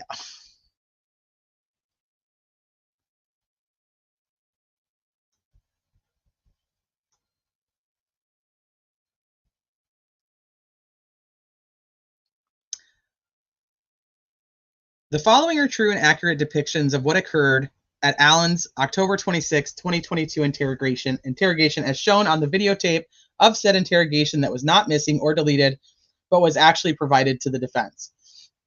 On video, Holman never read Rick Allen his Miranda rights, nor mentioned them to Rick Allen. Rick Allen was placed in a tiny confined room without windows. Rick Allen was placed in a tiny confined room and Holman shut the door. Rick Allen was placed in a tiny confined room with Jerry Holman while the door was shut. There's a considerable size difference existed between Rick Allen and Jerry Holman. A power differential existed as Holman was a state trooper in his home court, Lafayette Police Post, while Rick Allen was a CVS worker from Delphi who had only driven to West Lafayette to pick up a vehicle he and his wife needed for transportation. Rick Allen was never told that he was being videotaped. Well, I mean, I think that's just, it's one of those, is there not signs all over the police station that says you're on camera? That's a tough one. When Jerry Holman would leave the room, he told Rick Allen to sit tight. At the 9:25 and 45 and 20 second, 9-minute and 25 second and 45-minute and 20-second marks, or hang on 1 second at the 16-minute 40-second mark. In other words, Jerry Holman told Rick Allen that he, Allen, could not leave. When Jerry Holman would leave the room and tell Rick to sit tight, he, Holman, would shut the door. Jerry Holman lied to Rick Allen during the interrogation several times, including the following. At the 7-minute and 10-second mark, Jerry Holman told Rick Allen that we have experts that say that's you on the bridge, and that's your voice on the video. There is no evidence that supports this statement. Jerry Holman was lying to Rick Allen. I find one of the things I find interesting about this is that they've only been in the room together on camera at this point, I should say, for 7 minutes and 10 seconds. And Jerry Holman is already like, yeah, no, we have experts that say that's you. That's absolutely you. It's your voice. Experts at 15-minute and 25-second mark, Holman tells Rick Allen, experts are saying that's you on the video. And experts are saying you said down the hill. There's no evidence that supports this statement. Jerry Holman lied. He has the right to lie. You can agree with it or not agree with it, but he does have the right to lie to him. At the 15-minute and 7-second mark, Holman tells Rick that witnesses saw a gun in his pocket. There's no evidence that anyone claims to have seen a gun in Rick's pocket. Holman was lying. At the 39-minute and 5-second mark, Holman states, I'm not lying to you about anything. Everything I'm telling you is fact. The experts say you said, go down the hill. When does it ever say go down the hill?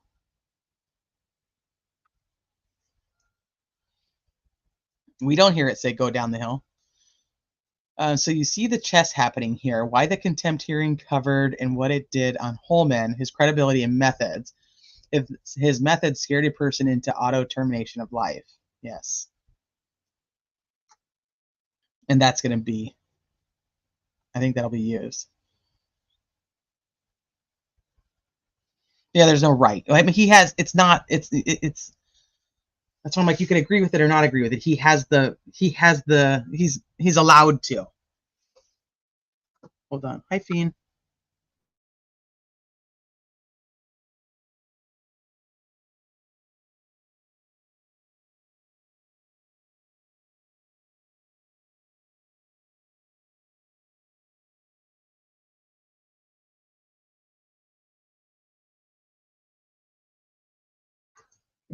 Yeah, Missy. Nope. There's still no cameras allowed for this trial.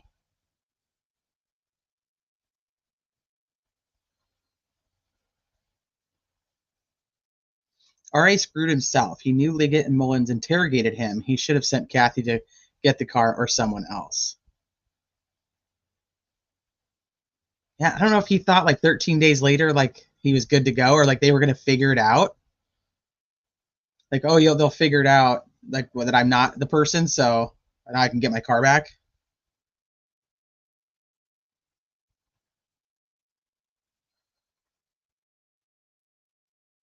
You're pretty up on the facts. It ended up happening because they wanted to go pick up the car. So they said, okay, come pick up the car at 9 o'clock on October 26th.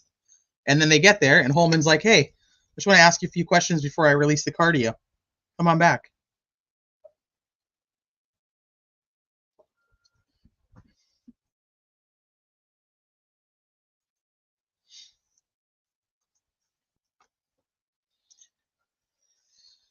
I'm not lying to you about anything. Everything I'm telling you is a fact. The experts say you said go down the hill. Holman was in fact lying to Rick about many things. And not everything that Holman told Rick was a fact. At the 42-minute and 33-second mark, Holman says, I'm not lying to you, Rick. That's unethical. And Holman had been lying to Rick. Jerry Holman told Rick Allen in what was supposed to be an exploratory interview, the prosecutor and the other investigators, they want to see you, lock you up, and throw away the key. Yeah, the other ones do. Not me. I don't. He's like, now I'm going to be the nice cop. He's like bad cop and good cop all in the same breath. They want to see you go down. Jerry Holman barked at Rick Allen. He barked at him. In my head, reading it in my head, I can just see Jerry Holman start barking. I'm sorry, I'm so tired. It's probably not even that funny. But I just, in my head, I can see Jerry Holman barking. It's like, ruff, ruff, ruff.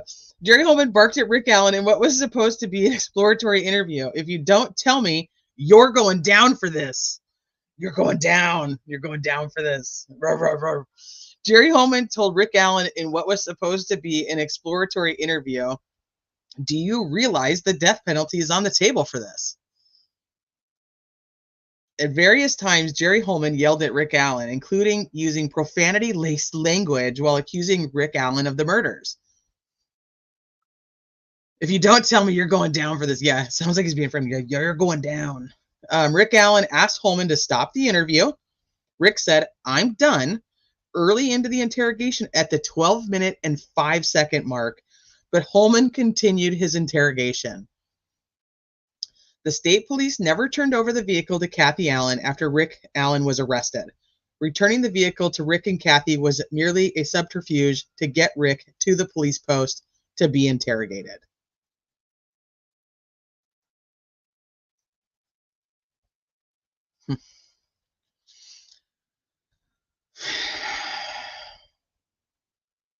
So you realize the death penalty is on the table. So you're saying, we've got experts that say that's your voice. We've got experts that say that is you on that bridge. We've got the prosecutor and investigators. They want to see you locked up, and we're going to throw away the key. Like, if you don't tell me what's going on, like, you're going down. You're going down for this. And here he is saying, I'm done.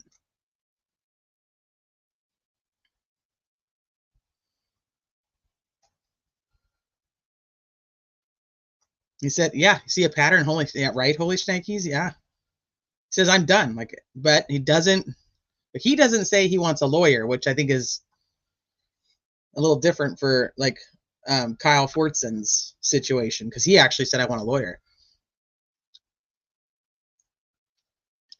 Okay, so the Indiana Supreme Court dealt with a very similar fact pattern in State versus ER, which reversed the Indiana Appellate Court, holding that ER's constitutional rights had been violated, therefore suppressing his statements. Okay, in State versus ER, the accused had voluntarily driven to the police station at the request of the police to answer questions concerning an allegation of inappropriate touching. In this case, Allen voluntarily arrived at the station to pick up a vehicle, but unlike ER, Allen was unaware that he would be asked questions once he arrived at the Lafayette police post. The following occurred when ER was interrogated compared to when Rick Allen was interrogated. ER was interrogated in a small windowless room. Rick Allen was interrogated in a small windowless room. Law enforcement officers failed to provide Miranda warnings to ER. Video shows that Holman failed to provide Rick Allen his Miranda warnings. Multiple times, law enforcement told ER to sit tight. On multiple occasions, Holman told Rick Allen to sit tight when Holman would leave the interrogation room. In ER's interrogation, law enforcement actually told ER that ER, was able to walk out of the interrogation room door if he wanted. ER was also told that ER, did not have to even talk to law enforcement if he didn't want to. Still, the Indiana Supreme Court found that even with those particular statements by law enforcement to ER, it was not enough to cause ER to feel free to leave. Contrast ER's interrogation with Rick Allen's interrogation. On video, Jerry Holman never told Rick Allen that he was free to leave. Nor did Jerry Holman ever tell Rick that Rick did not have to talk to law enforcement. In ER's case, the police significantly undercut any initial message of freedom when they dramatically changed the interrogation atmosphere, when a second officer entered the room and became more aggressive. Although there was only one officer involved, Holman, that officer started the interrogation in a much calmer manner before amping up the intensity, ultimately erupting with cursing and yelling at Rick Allen. The officers did not tell ER that ER, wasn't under arrest. Holman never told Rick Allen wasn't under arrest. In fact, when Rick Allen continually denied having anything to do with the murders, as well as words to the effect that Holman had made up his mind, so go ahead and arrest me, Holman never told Rick, you are not under arrest. Police never told ER that he could end the interrogation at any time. Holman never told Rick Allen that he could end the interrogation at any time. The officers repeatedly told ER to explain what happened, coaxing him to tell us now so that we know that you're being honest with us and not lying. Holman repeatedly told Rick Allen to explain what had happened and attempted to coax Rick Allen to talk to him for a variety of reasons. In ER, the officers were explicit that they believed ER had engaged in the accused conduct, and their questions were accusatory, not exploratory. Throughout the interrogation, Holman explicitly told Rick Allen that Holman, the prosecutor, and other law enforcement officers all believed that Rick Allen had engaged in the accused conduct, murder. And Holman's questions throughout the entire interrogation were accusatory, not exploratory. Included in the videotaped interrogation are the following exchanges that highlight the accusatory, not exploratory nature of Holman's interrogation of Rick Allen. So, let me read these. Let me catch up on you guys. That's the read technique.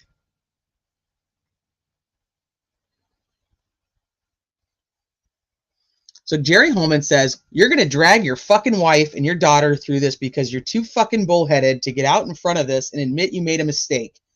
And whatever the fuck happened out there, we'll never fucking know because you're too big of a fucking inaudible. Damn. Jerry Holman, the evidence clearly indicates you are involved in this. Rick Allen's response, no. Jerry Holman, it fucking does. Rick Allen's, it doesn't. I'm telling you that there's no way that a bullet from my gun was used in these murders. Holman says, and I'm telling you that we had this fucking round on February 14th, 2017, and it's been secured in a fucking laboratory, and we've tested other guns. Rick Allen, you could have taken it from somewhere else then, because it's not possible. Holman says, I did not take it from somewhere else. It was logged in. It was taken. It was photographed. You think we fucking took a round and threw it down by the dead girl's foot? This ain't fucking TV. This is realistic. Allen says, I'm telling you, I can't explain something like that. Holman says, and I'm telling you that fucking analysts explain it. You can't get past this.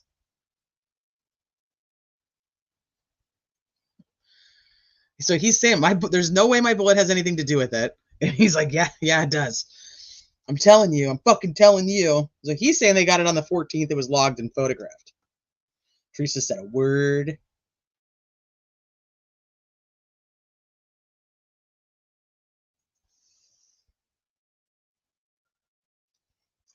Yeah, just calls them dead girls. Yeah, by the dead girl's foot. It's not, I didn't put it by a dead girl's foot. Holman says, I'm not on video. Rick says, neither am I. Holman says, 4 or 5 witnesses didn't see me out there. Rick says, me either. Holman says, my round out of my gun wasn't 6 inches away from a dead girl. Rick says, mine neither. Holman says, I don't think you're a bad person. And Rick says, well, what kind of good person kills 2 people? I can't wait to see this entire thing. Rick Allen says, you're going to pay for what you've done to my wife. You want to fuck with me? Fuck with me. But you leave my wife out of this. Fuck. Leave me out of this. Holman says, no, you're involved in this. Your fucking round is there, Rick. Rick says, no, it's not. Holman says, you're guilty of something. You're guilty, and I know it, and I'm going to fucking prove it. I know it, and I'm going to fucking prove it. Which is crazy, because at this point, they're already saying that he's guilty, so he should have already been able to prove it. It doesn't sound like they were able to. I'm going to fucking prove it. I know. What do you guys think of that? It is. It's interesting to get a glimpse into Rick's personality. And I understand, like, people are like, this actually humanizes him a little bit more, because we don't ever hear him. We don't hear him ever. There's like no, finding any history on the guy is crazy too. You can't find it. Well, he's saying, like, I'm not the one on video. Like, that's you. And Rick's like, I'm not the one on video either.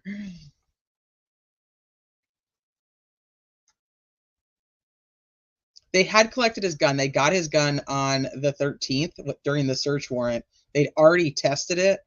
And I should pull that stuff up. Maybe we'll pull it up after this, because that'll be an interesting conversation. But so they already had the gun. So they already matched the gun to his round. Holman's also saying, you know, once again, Holman can lie. So did they find it on the 14th? There's going to be people who are like, see, they did find it on the 14th, but Holman can lie. So that's number one. It still doesn't prove anything yet. Even though I do think they probably did. I think they found it on the 14th or 15th, but that's just my opinion. He also talks about that they tested other guns, which we've heard rumors of the fact that they tested other guns. But Holman can lie, so we don't necessarily know that. Jenny, I think he's trying to be both. I think he's trying to be both, because he's like, you fucking did this. You're a piece of shit. You did this, and now your bullet or your round is at the dead girl's foot. And then he's like, but I don't think you're a bad guy. I don't think you're a bad guy. I think you're probably a good guy.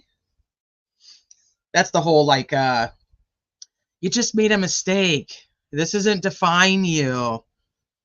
You know, Just tell us what happened. We get it. We understand, like, people snapped. I'm surprised they had Holman in here by himself, to be honest with you. He says this isn't like on TV and then acts like he's a TV cop. I can see it, like, that's why I'm like, I could see him just like yelling at him like, you fucking did this. And then Rick's just sitting there like looking at his hands on the table like, nope, did not, didn't do it.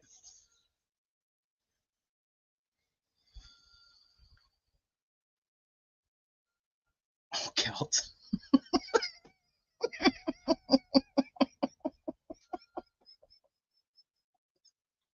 That's probably true.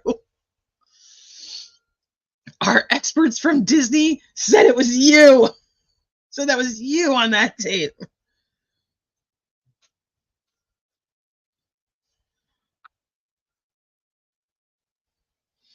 Holman is saying we have people that saw you. Would that be those teenager witnesses?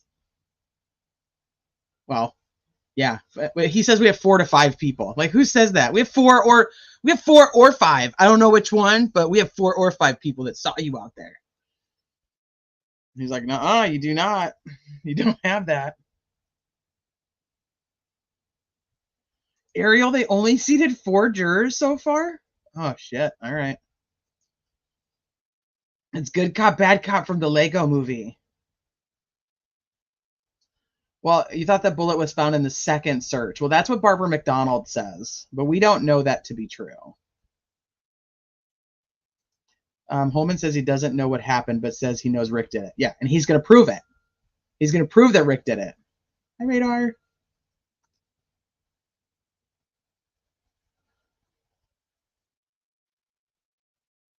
I missed the mods. We'll need to catch that. Yeah, I haven't got to watch it yet either. You want warrant toss to keep out gun and cartridge.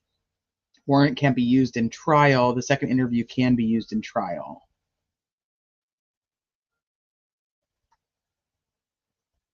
Yeah, it's going to take forever, dudes.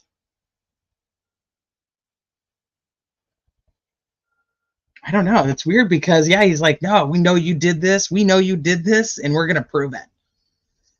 All right.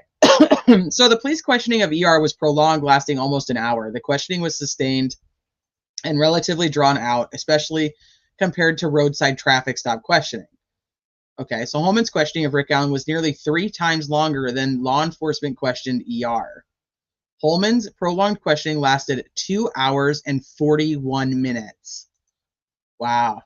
Of course, that represents the length of the questioning that was actually videotaped. Since there is missing videotape, the entire length of questioning is unknown. The questioning was sustained and drawn out over that time, especially when compared to roadside traffic stop questioning. The officers continued the interrogation of ER past the time he, ER, was supposed to pick up his daughter. Rick went to the station to pick up his vehicle, but Holman never mentioned anything about where or how Rick or his wife were to pick up the car. So I'm wondering if Kathy's just like sitting in the lobby at all this time. And like, at what point are they realizing like this is a fucking problem and they need to get some help? Like him or Kathy. Like that's what I just like thinking like they have to realize that this is not going well for them.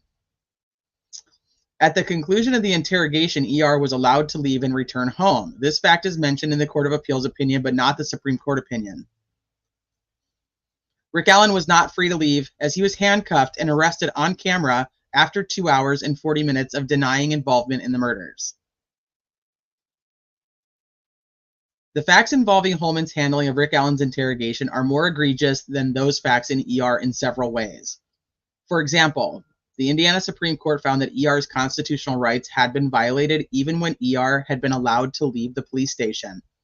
While in the case at hand, Holman knew the entire time that he was interrogating Rick Allen, that at the end of the interview, he, Holman, would be arresting Rick Allen, as Allen did not make any statements to Holman that were not already known. The entire interview was Holman accusing and Rick denying. Hi, Aspen. I miss you guys. I miss you, Aspen. Coming in with the jokes. It's a brand new case. Brand new. It just happened.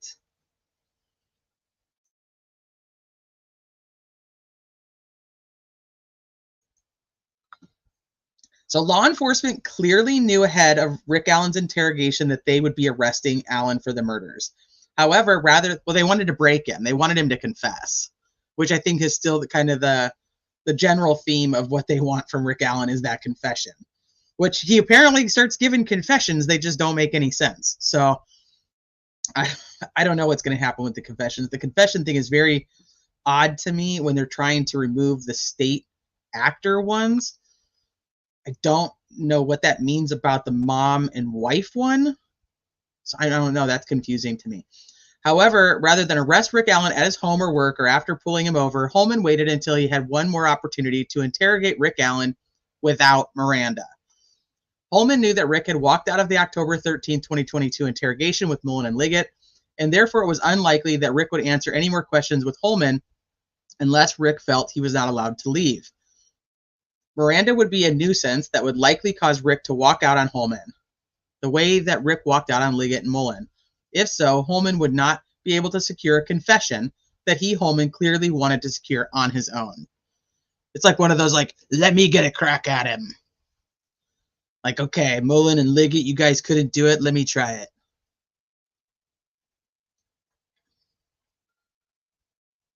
The alleged confession tapes are accidentally taped over, right? Like sorry, that part's missing. The part where he says he actually did it with the actual confession, we lost it.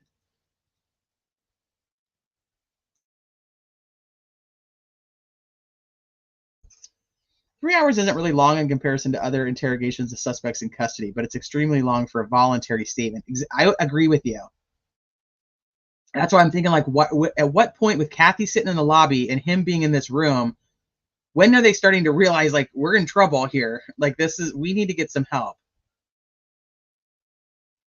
I'm surprised they haven't taped over Libby's video yet, right? No, he did not get his car back. I would be curious if the car was even there, like, for him to pick up. I doubt it, but I'm just saying. According to State versus ER, a defendant is required to show by a preponderance of the evidence that he was subjected to custodial interrogation. The videotaped interrogation of Rick Allen shows by a preponderance of the evidence that Rick Allen was subjected to a custodial interrogation. Additionally, the defendant is required to allege custodial interrogation in the absence of Miranda warnings. The videotaped interrogation of Rick Allen shows that Holman did not provide Rick Allen with Miranda warnings and then subjected Rick Allen to a custodial interrogation. Besides Holman saying that he did do it. You know, so it's like, this is a do you believe Holman kind of thing. Furthermore, ER is required to point to some evidence that his statements were made in violation of his constitutional rights. The videotape statement of Rick Allen provides a whole host of evidence, as detailed herein, that statements made by Rick Allen on the day in question violated both his state and federal constitutional rights against self-incrimination. Wherefore, the accused Rick Allen requests this court to suppress all the statements made by Rick Allen at his October 26, 2022 interrogation and to issue a finding that Jerry Holman and the state police violated Rick Allen's constitutional rights. And that's not going to happen. She's not going to do that. So they want like a reprimand, like on.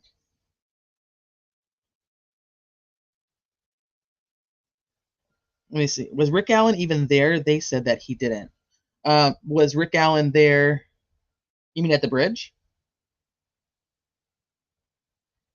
I think that everybody has now, on all sides, has said that he was at the bridge. They're just arguing the time that he was there. Yeah. Cops do it all the time. They just want, let's just chat. We're just going to have a conversation. No big deal. But in Wheat, it says,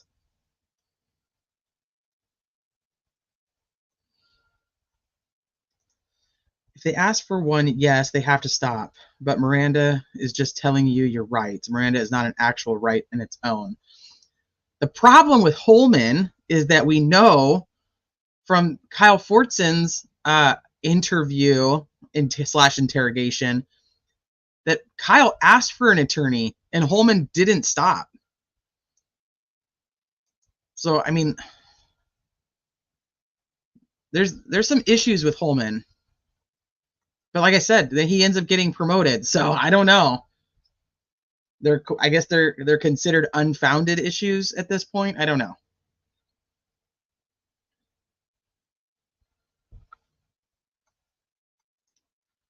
I read that one. It's the case law that they're referring to, gaming and sleuthing. I don't know exactly who ER is. It's just the case that they're comparing. That was where the statements were overturned by the Supreme Court of Indiana. So they're referring to that case, saying like how it matches Rick Allen's case, and so the judge, the court here should do the same, is to overturn that.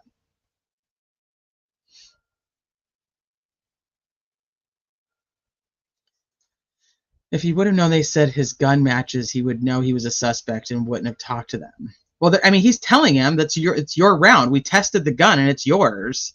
That's your round that we found by the dead girl's foot. That's what he tells him. And Rick Allen's like, no, it's not. It's not mine.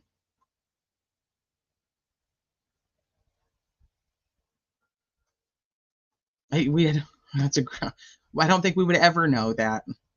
We would never be able to prove that. I don't think they'd have to find. I don't know. That would be crazy. I still think Wheaties is funny.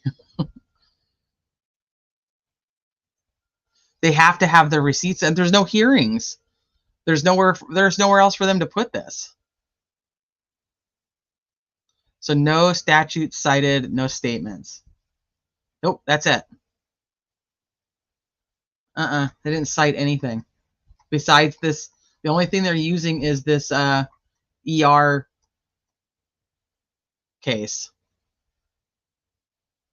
Yeah, you have to demand a lawyer, then shut the fuck up. And just anytime they say anything else, lawyer. Next thing they say, lawyer.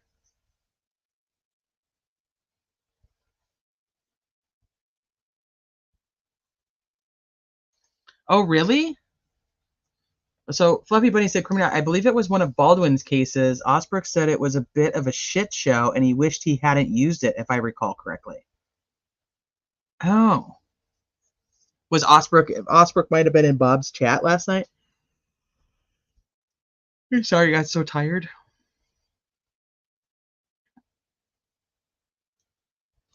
If this was a legitimate case, they wouldn't have to play all these games, one game after another since day one. He sees through it. Has the defense ever gave an explanation to where Rick was at 2:13 p.m. on? No, not in any court filing that I've seen. They've never given a quote unquote alibi. Well, I think that the issue is that he was just at home. I don't think he was with anybody, so there is no alibi to try to fight. He's not fighting like Brian Koberger, like I have an alibi. I was driving around by myself. You know what I mean? Like nobody saw me. But no one saw Abby and Libby at the bridge. I hoped the third phone will prove the timeline is off. Well, Betsy Blair believes that she saw two young girls who matched the description of Abby and Libby. So if we believe Betsy Blair, who is the one who helps create the young bridge guy sketch, she's also the one who sees the old sharp-edged Comet parked by the CPS building. So she's the one that I'm like, I don't know how you going to pick what she's telling the truth on. Like, yeah, she absolutely saw the girls and she absolutely saw Rick Allen on platform 1, but she's lying about what kind of car she saw.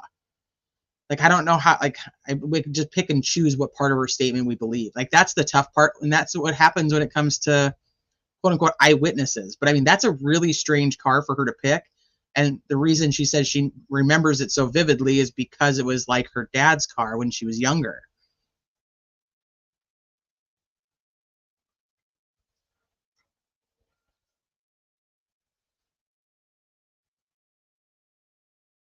Oh, perfect. Thank you, Travis. You're so good to me.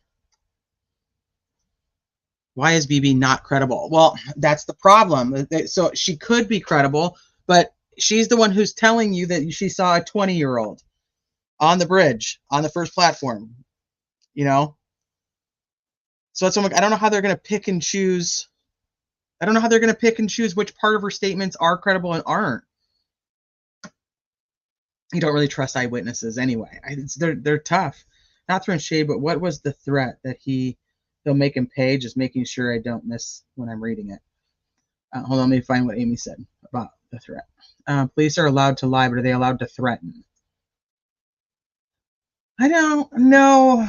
Yeah, I would be curious. What part do you think would be the threat? Like, I'm going to prove it, or like you're going down? Which part do you think it would be? I mean, are they allowed to be like, I'm going to take your head and slam it in the fucking door?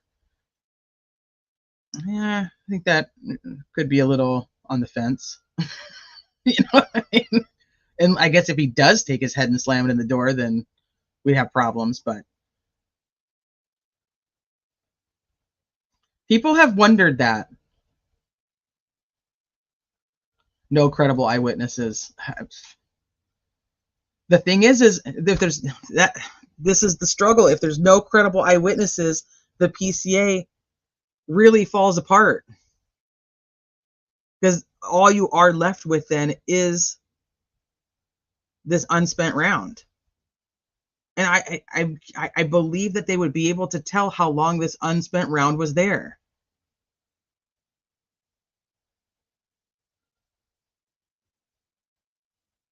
If you scroll to the top of the case, you'll see Andy's the lawyer. Okay.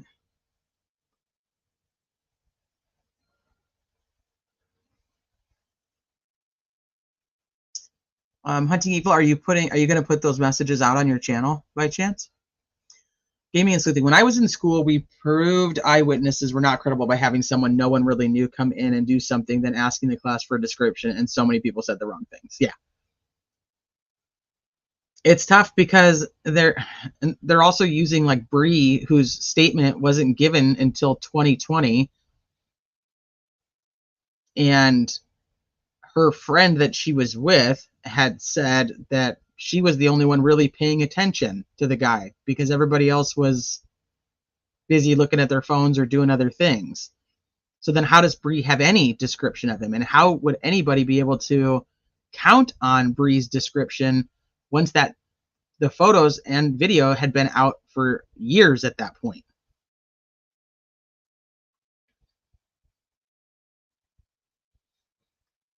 Trevor says, so I finally got to ask Footnote a few. I heard you say, by the way, that's my nickname for you is Footnote.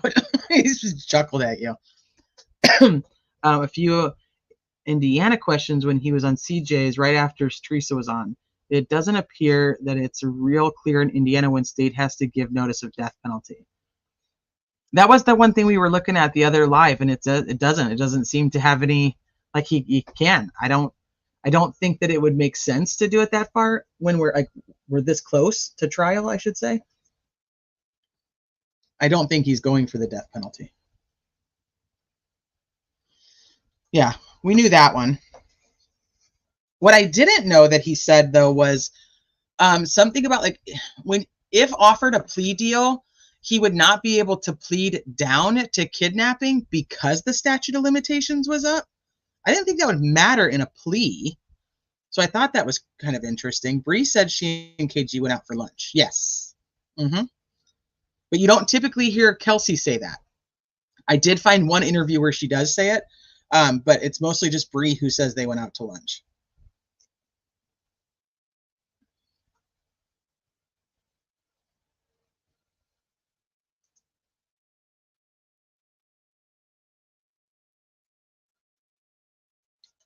But she originally says that the person was in their 20s. She says they were young and in their 20s.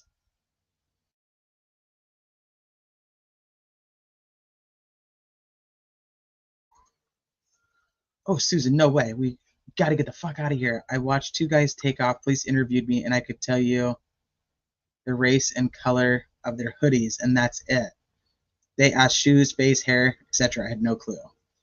Well, no. And imagine you saw them running, I assume. Imagine if you had seen them prior. I guess I should ask you when you saw them, if you knew something bad had happened and then you saw them, because I think you would hold on to what happened much more than you're just out doing everyday random shit and you see these things happen, or see these two guys just run, or whatever. You see the two guys walking up before anything happens, and then you're expected to remember that. I think that's way different.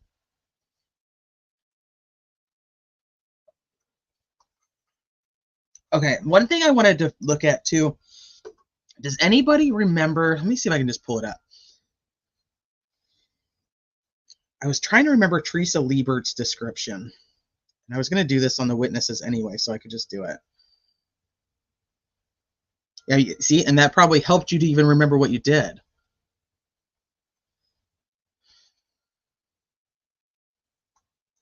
None of the witnesses are still minors. They should not be, no, because even the younger sister wasn't that young. She was, I think the older ones were closer to Kelsey's age, and the younger one was closer to Libby and Abby's age. So no, they're all adults now. I don't think none of them are minors anymore. There's no statute of limitations if the kidnapping resulted in a death. And yes, a defendant can waive it. Well, so there's the statute of limitations on the kidnapping charge by itself, but not the felony murder charge that has to do with kidnapping. But I just didn't know that that would even matter in a plea deal. So I thought that was kind of interesting to find out.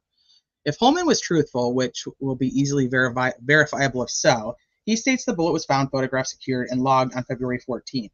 If that's true, it clears up the chain of custody. Well, no. Yes and no. Because I don't think the argument is that there's not a bullet found. In my opinion, without the chain of custody to actually show that it's the same bullet that they're claiming is the one they tested against Richard Allen's. That's like where the discrepancy comes in. I don't think there was no bullet found, and I don't think that they like went to Richard Allen's house back in 2017 and got a bullet and threw it out there. I don't think that. I think what they're trying to say is, was there a bullet switched at some point throughout the chain of custody that became Richard Allen's bullet? And without being able to see the chain of custody, if there's a photo of the bullet in the ground at the scene, and then there's one later on at the lab, and that's all you get, I think that's where they're trying to say that the issue on no chain of custody is coming in. I am of the opinion that they did find it right away.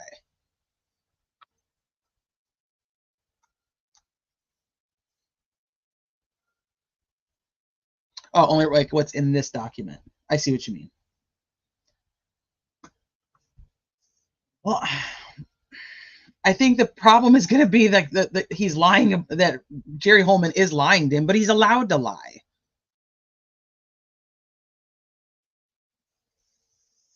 Okay, so where's the lineup? If they had these eyewitnesses, why didn't they do a 5-pack eyewitness lineup to get a 6-pack, get a positive identification? I don't know. There's no lineup whatsoever because none of them could actually identify him. There's no way. There's no way.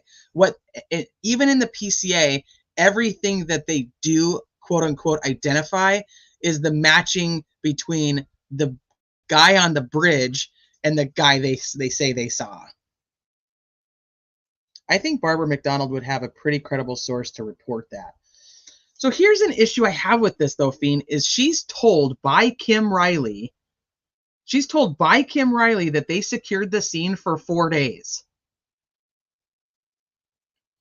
But then she turns around, so another source would have had to have told her that they closed it down and then reopened it as a second scene.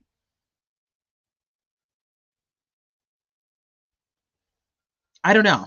I mean, we're going to find out. And if that's an issue, then, I mean, the defense would be like, let's call Barbara McDonald. Who the hell's or let's depose her. Who told you that there was a second scene or that they secured it twice?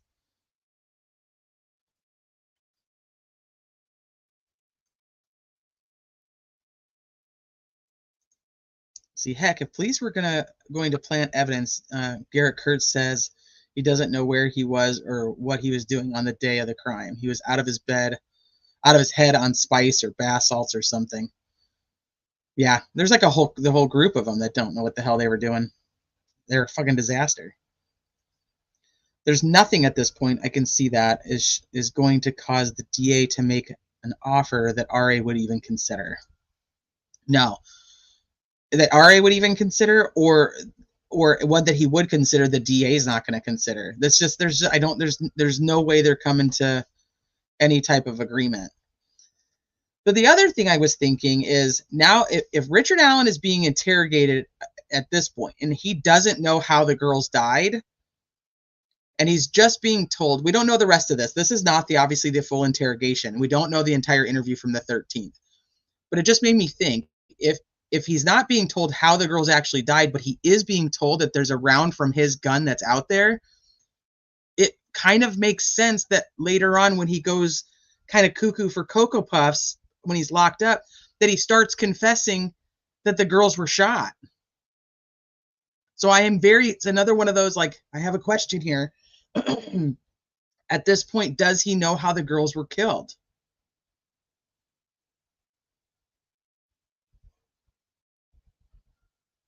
Because it would make sense that he's just like, no, all he knows is that they're talking about a gun. Something about his gun matching.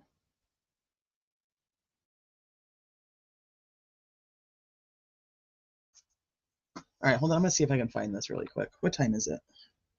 All right, I got just a little bit more time before I have to leave to go pick up kids. Does anybody happen to remember? Let me see if I can just find it.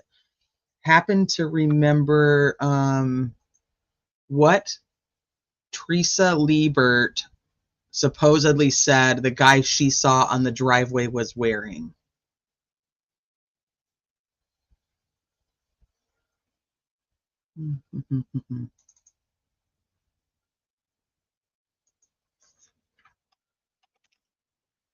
Shoot, I spelled that wrong.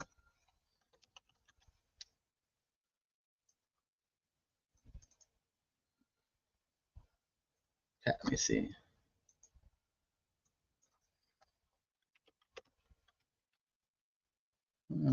Let's see here. Oh, they spell it like I do. They spell her name wrong. Does she say a blue jacket? Okay, let's see. Dun, dun, dun. Eyewitness observed a man within a few hundred yards of the Monon High Bridge where the girls were abducted. That man looked like Elvis Fields. The name of the eyewitness is Teresa Liebert. Teresa Liebert lived on the same side of the Monon High Bridge, only 560 yards down the hill. Paved road, 625, ends almost in front of Teresa Liebert's home. However, the bridge turned into a private gravel road that continues toward the Monon High Bridge and services the home of Brad Weber. Around 8:30 in the morning, on the 13th, she observed a man on 625 West near her house standing near mailboxes used by the property owners. Teresa Liebert has never observed the homeowners walk to their mailboxes because of the distance. She had never seen this man before. She was in the passenger side of the truck being driven by her husband. Observed close passenger side of the Liebert truck as they passed him, sitting higher in the truck, and had a good view of the man's face as she passed him, and noticed the man appeared to be startled and concerned at being seen. In fact, she turned to her husband and asked something like, "What do you think he's doing?" And after passing the man and driving approximately 50 more yards to their driveway, the Lieberts exited the truck. After exiting the truck, Teresa looked in the direction of where the man had been, and he was gone. Did not see him on the road at all. Believes the man had immediately intentionally hid after they passed him on the road. The only reason would be walking down that dead-end road would be if they were lost or if they were going to see the Liebert family or the Weber family. She also remembered that the man she observed was wearing a canvas jacket that was nondescript in color. A canvas jacket that was nondescript in color, but doesn't remember a hat.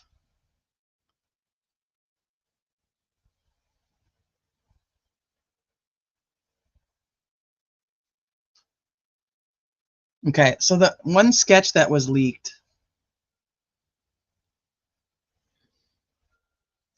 that people think is Teresa Liebert's, that guy has on like a hoodie, or a beanie, not a hoodie, sorry.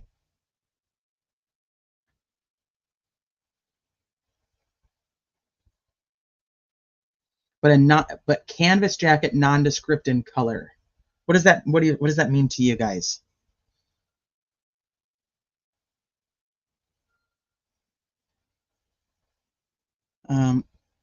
If it's the one from that video that lady put out, Radar, then it's not him. I don't know if it's the same one that you're talking about, but some lady put out a video about Elvis Fields, put some picture on there, and it's not him.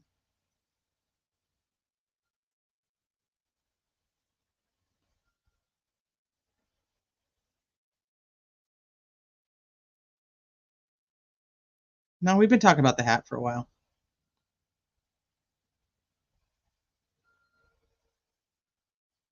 What's a nondescript color? That's what I was thinking. So the reason I was asking about this was because if Sarah Carbaugh really saw a guy that afternoon closer to 4 o'clock with a tan jacket, I wanted to know if Teresa's guy she saw was a tan jacket.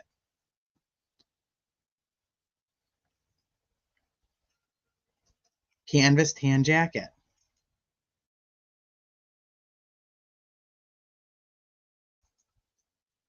Let's see. I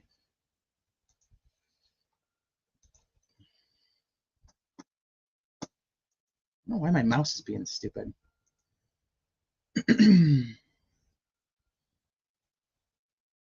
Go into here. It's this one. This is the one that people can keep saying is Teresa Liebert's sketch, but that's got the hat on it. So then who the hell's sketch is this? Because she doesn't recall a sketch. Or she doesn't recall a sketch. She doesn't recall a hat. Tan feels nondescript to me. Nondescript means she doesn't remember the color. But I don't know. Because then I'm thinking, okay, now if we have a guy who's actually in this tan canvas jacket, and then we have another guy later in the day that's in a tan canvas jacket, I would think we'd get a dull dark color, maybe.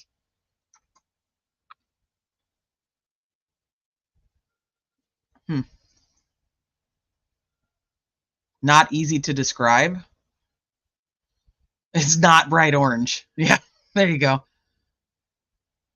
Would you write nondescript if someone said a dark jacket? No, you'd say a dark jacket, wouldn't you?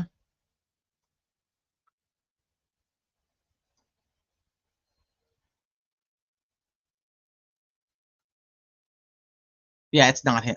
If we're talking about the same picture, Radar, I don't know if we are, but I have pictures of Elvis from 2016, 2017. That's without 100%. That's some other random dude. I don't even know where the hell that picture came from.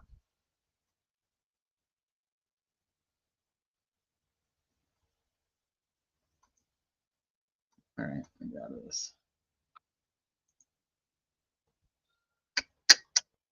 Go back over here real quick. Okay, hold on.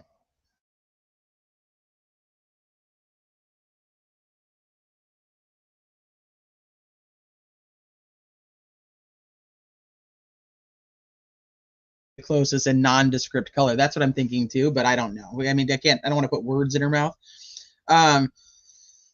Later on, she was asked to describe the man's face that observes the morning. Okay, then it matches him. Teresa Liebert sketch and the photo of Elvis Fields resemble one another. Find attached the Teresa Liebert sketch marked as Exhibit 71 and the photo of Elvis Fields provided in discovery that Purdy was comparing with the sketch marked as Exhibit 72. Elvis' sister is part of a gang. Okay. Was that a rooster? No, that's my damn dog. He's just high-pitched. I know. He sounds like a rooster. That's the little dog, the little yippy one.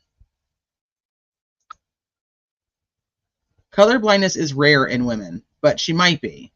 Yes, might be.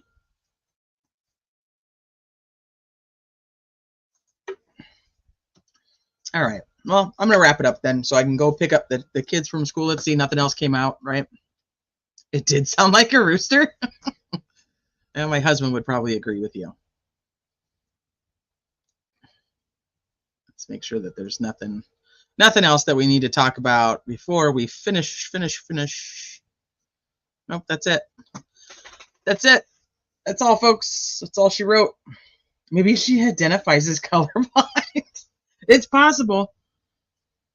Yeah, anytime when I talk about Jerry Holman, Ursa likes to bark.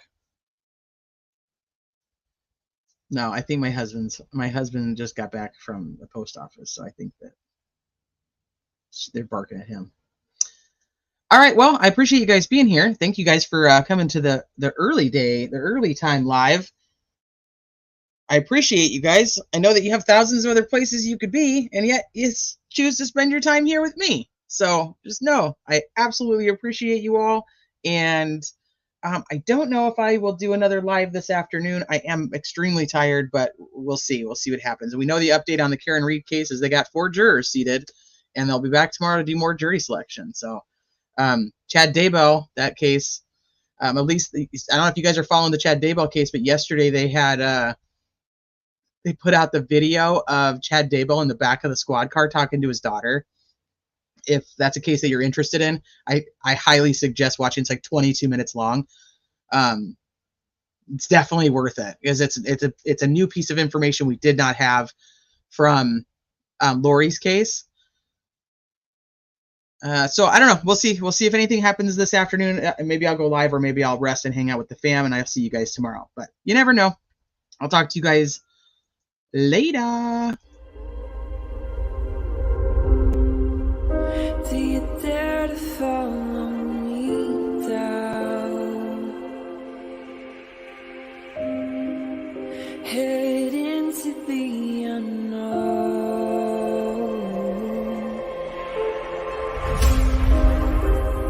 Down the rabbit hole.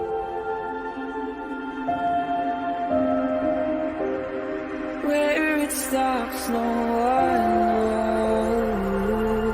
We're going down.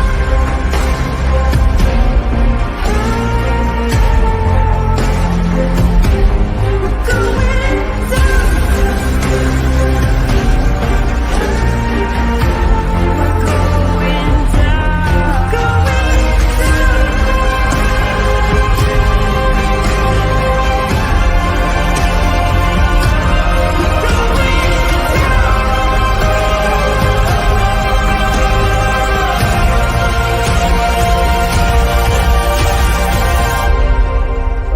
Do you dare to follow me down?